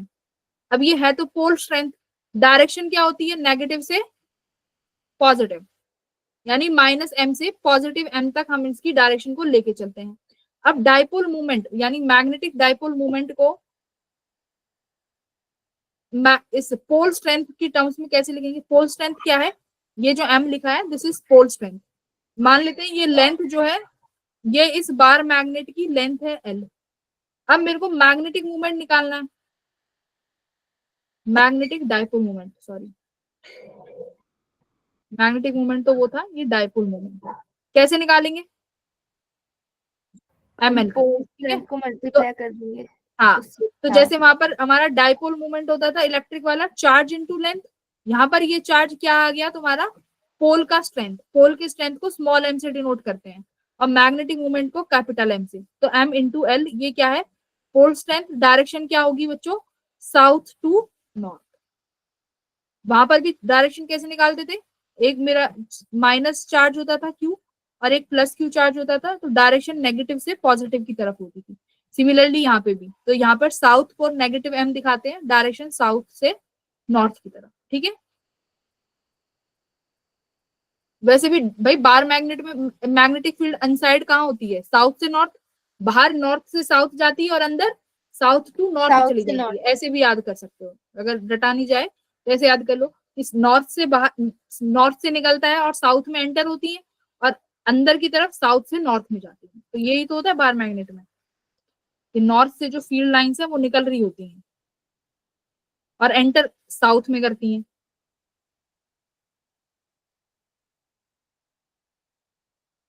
और इनसाइड कहाँ होती है, साउथ से नॉर्थ। तो इसीलिए डायरेक्शन कहाँ आई है, डाइपोल मूवमेंट की साउथ टू नॉर्थ आई है, ऐसे समझ लो। Clear, okay. अब ये हो गया पोल स्ट्रेंथ। अब देखो, अब बात करते हैं, अगर मान लो ये मेरे पास एक डाइपोल, ये है मेरी बार मैग्नेट है, इस बार मैग्नेट की लेंथ l है, ठीक है। पोल स्ट्रेंथ वही इनका स्मॉल m है, साउथ और नॉर्थ। मैंने बच्चों अगर इसको बीच से कट कर दिया तो मुझे बताओ क्या मैग्नेटिक मूवमेंट में कोई चेंज आएगा। ये मैंने कट कर दिया, फॉर्मूला क्या है, m इंटू l, तो लेंथ आधी आधी कर दिया आपने, तो यानी मैग्नेटिक मूवमेंट भी आधा हो गया, करेक्ट। पर पोल स्ट्रेंथ में अगर, हाँ, तो पोल स्ट्रेंथ में कोई चेंज नहीं आया। अगर बीच से कट करी है, लेंथ में चेंज आया है, पोल स्ट्रेंथ में कोई चेंज नहीं आया, ठीक है। अगर मान लो मैं इसको ऐसे कट कर दूं, फिर ऐसे, तो आज नो तो चेंज, सेम ही बताओ। रहेगा ना, साउथ नॉर्थ। No change. नहीं, पोल स्ट्रेंथ का बताओ। क्या पोल स्ट्रेंथ बच्चों चेंज हो जाएंगे? अब पोल स्ट्रेंथ चेंज होगी? No ma'am. Ma'am pole vertical में स्ट्रेंथ m/2 हो जानी चाहिए ना। हाँ, अब आपने Yes, ये ma'am. आधा कर दिया ना, तो पोल स्ट्रेंथ जो m थी अब वो आधी हो गई। अब ये दो हिस्से में बांट दी अलग अलग, तो अब ये पोल स्ट्रेंथ क्या हो जाएगी? ये आधी आधी हो जाएगी, तो m/2 तो मैग्नेटिक मूवमेंट भी चेंज हो गया, चेंज हो जाएगी। पोल स्ट्रेंथ भी चेंज हो गई और मैग्नेटिक मूवमेंट। ठीक है, तो ये इस तरीके से लेंथ को कट करोगे तो लेंथ में चेंज आएगा, अगर ऐसे कट करोगे तो आपका पोल स्ट्रेंथ में चेंज आएगा। ठीक है, ओके। अब एक बात टाइम पीरियड पे भी देख लेते हैं। मान लो मैंने दो बार मैग्नेट को इस तरीके से रखा है कि ये नॉर्थ का नॉर्थ यहाँ पर आ रहा है और साउथ का साउथ यहाँ पर आ रहा है। ठीक है, नॉर्थ नॉर्थ और साउथ साउथ एक साथ रखे हुए हैं। ठीक है, अब मेरे को बताओ कि इसका अगर मुझे टाइम पीरियड निकालना है, ठीक है, पोल स्ट्रेंथ मान लो इसकी पोल स्ट्रेंथ m है, इसकी भी m है, इसकी भी m और इसकी भी m। ठीक है, अब टाइम पीरियड का फॉर्मूला मैंने क्या लिखवाया था? t equal to 2πi/mb। m था मैग्नेटिक मूवमेंट। ठीक है, डायरेक्टली वही पूछ रहा है। मैग्नेटिक मूवमेंट बताओ, अब इनका रिजल्टेंट मैग्नेटिक मूवमेंट क्या होगा?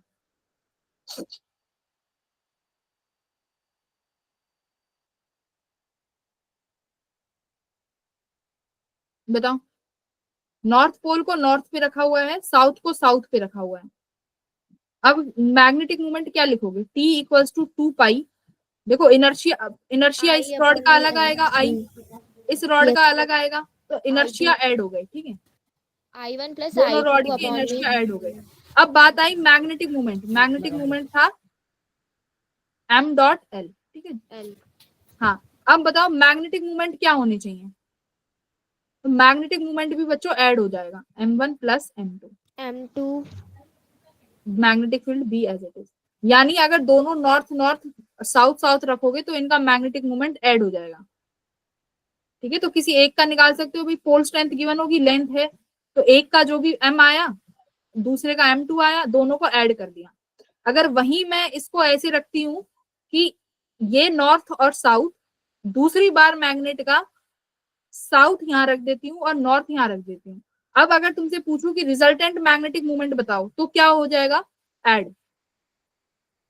अब मैग्नेटिक मूवमेंट का m नेट निकालेंगे तो बच्चों ये क्या हो जाएगा? माइनस m1 माइनस m2, क्योंकि नॉर्थ के नीचे साउथ, साउथ के नीचे नॉर्थ। अब ये आपको क्या करने पड़ेंगे? माइनस। अगर वही बट टाइम पीरियड में देखें तो इनर्शिया अभी भी ऐड होगा बट मूवमेंट माइनस।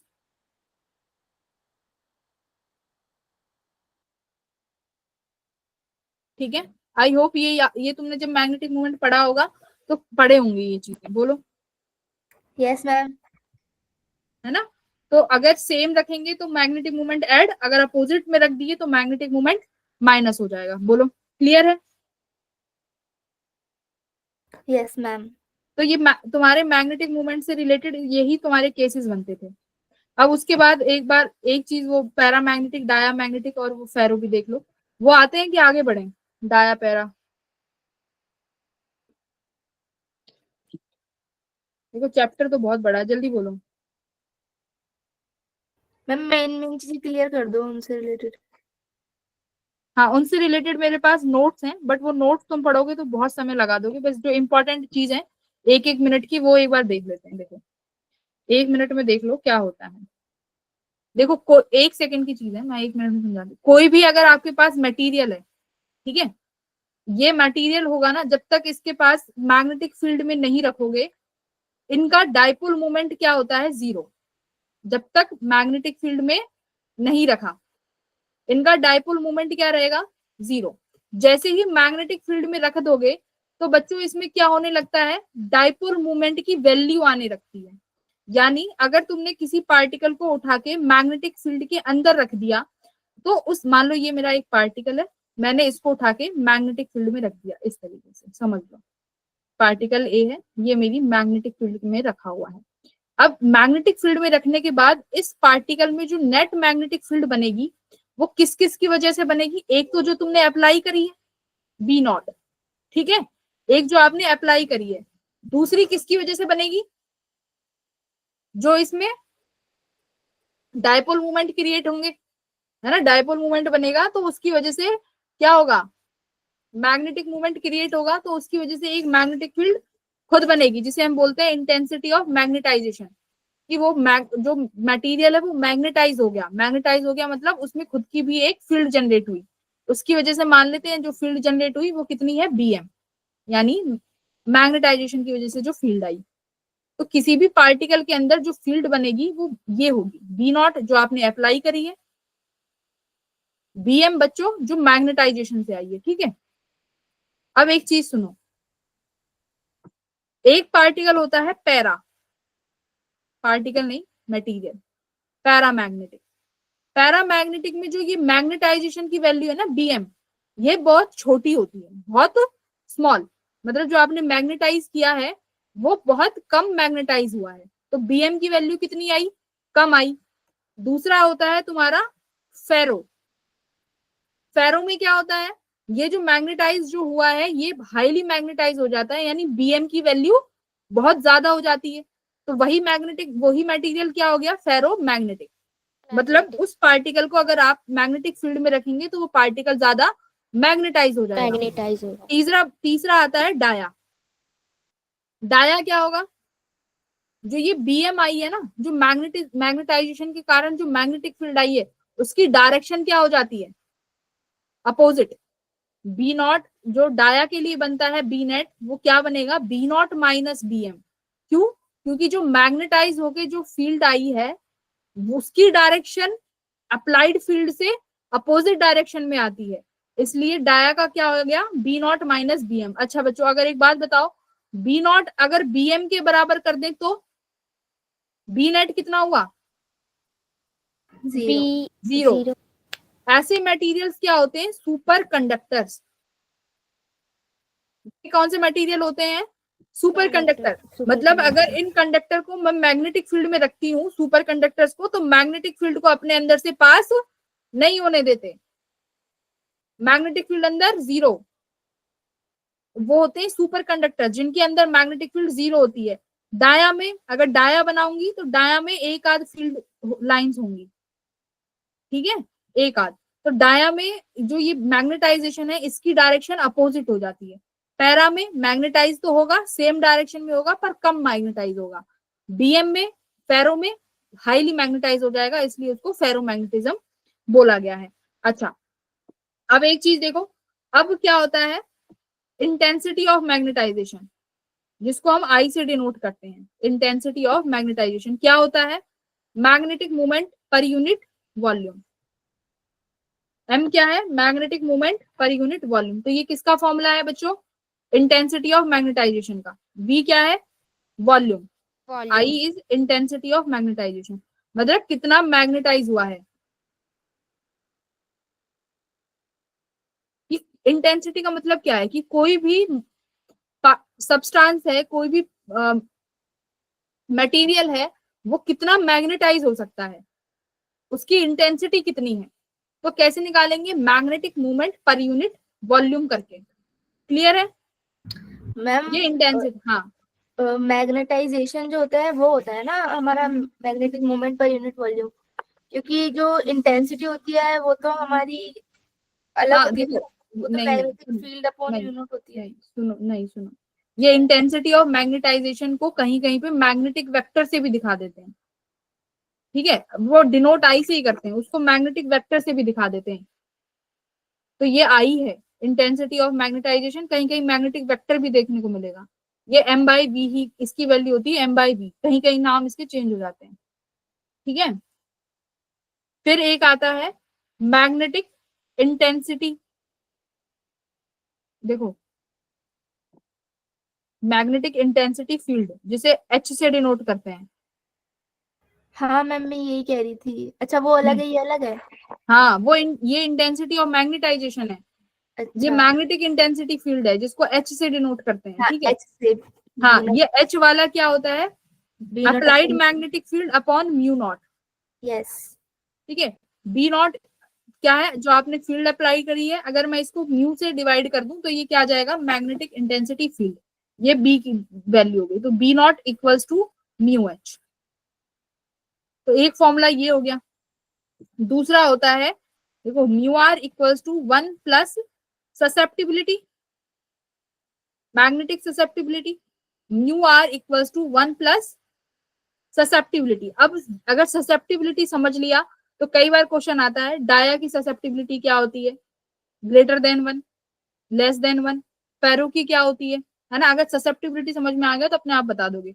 ससेप्टिबिलिटी क्या है, व्हाट इज ससेप्टिबिलिटी, कि अगर मान लो मैंने एक्सटर्नल फील्ड लगाया, ये मैंने एक्सटर्नल फील्ड लगाया, तो वो जो पार्टिकल है कितना मैग्नेटाइज हुआ, उसकी कितनी शक्ति है मैग्नेटाइज होने की, किस पे डिपेंड करेगी, ससेप्टिबिलिटी पे। किस पर, ससेप्टिव, मैंने एक पैरामीटर बना दिया ससेप्टिबिलिटी।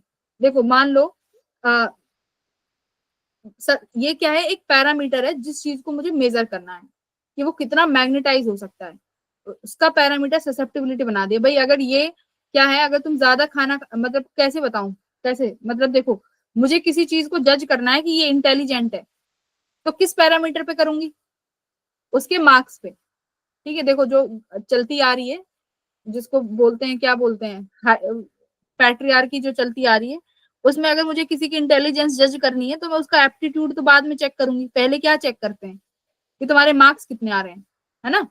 तो मैंने मार्क्स को पैरामीटर बना दिया इंटेलिजेंस का। अब सिमिलरली ऐसे ही यहाँ पे समझो कि मुझे ये देखना है कि तू कितना मैग्नेटाइज हो सकता है, तो पैरामीटर बना दिया ससेप्टिबिलिटी। अब ससेप्टिबिलिटी समझ में आ गया क्या है, कि कौन कितना मैग्नेटाइज हो सकता है। अब एक्सएम की वैल्यू कितनी है, इस ससेप्टिबिलिटी की वैल्यू कितनी है, आई बाय एच। H, आई दिखा दिया तुम्हें, एच की वैल्यू तुम्हें बता दी, तो यहाँ पे लिख लो 1 प्लस एम, क्या है sorry, I upon H, mu r equals to I upon H. अच्छा, अब तुम्हें ससेप्टिबिलिटी समझ में आ गया। अब मुझे बताओ फेरो के लिए ससेप्टिबिलिटी कितनी होनी चाहिए, ग्रेटर देन 1, बहुत ज्यादा ज्यादा। Yes, ma'am. हाँ, Yes, क्योंकि ma'am, मैंने क्या बोला है कि कौन कितना मैग्नेटाइज हो सकता है, तो फेरो तो बहुत हो सकता है, तो फेरो का तो एक्सएम ग्रेटर 1।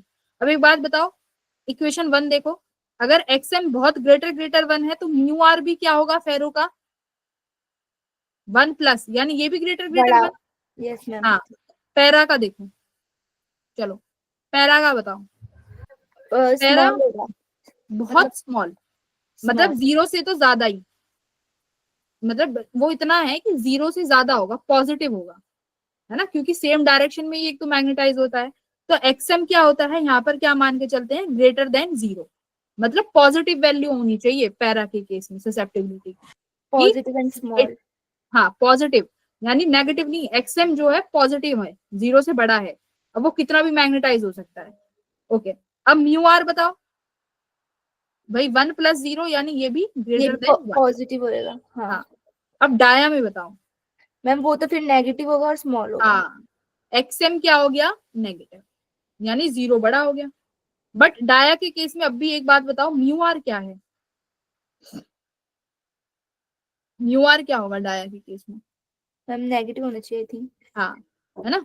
तो ये इस तरीके से है। तो आप यहाँ पर, अब तुम्हें एक्सएम पता चल गया तो तुम ये वाला क्वेश्चन तो अपने आप हैंडल कर लोगे, ग्रेटर म्यू आर, ये इक्वेशन हो गई, mu R equal to 1 plus X M, X M का फॉर्मूला आपको पता चल गया आई बाय एच, आई का फॉर्मूला पता चल गया एम बाय वी, एच का फॉर्मूला पता चल गया म्यू नॉट बी। अब इससे ज्यादा तो और कोई फॉर्मूला आई डोंट थिंक कि कोई है।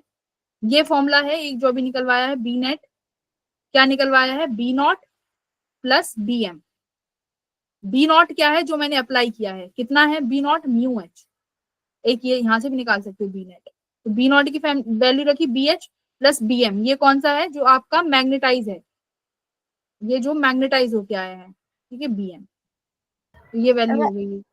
मैम जो ये म्यू नॉट और म्यू नॉट आर है वो तो डिफरेंट हुई है ना, कौन सा, म्यू नॉट और म्यू नॉट आर। हाँ ये अलग है, ये रिलेटिव है म्यू आर, अच्छा, जैसे ये ठीक म्यू है, आर रिलेटिव वाली है,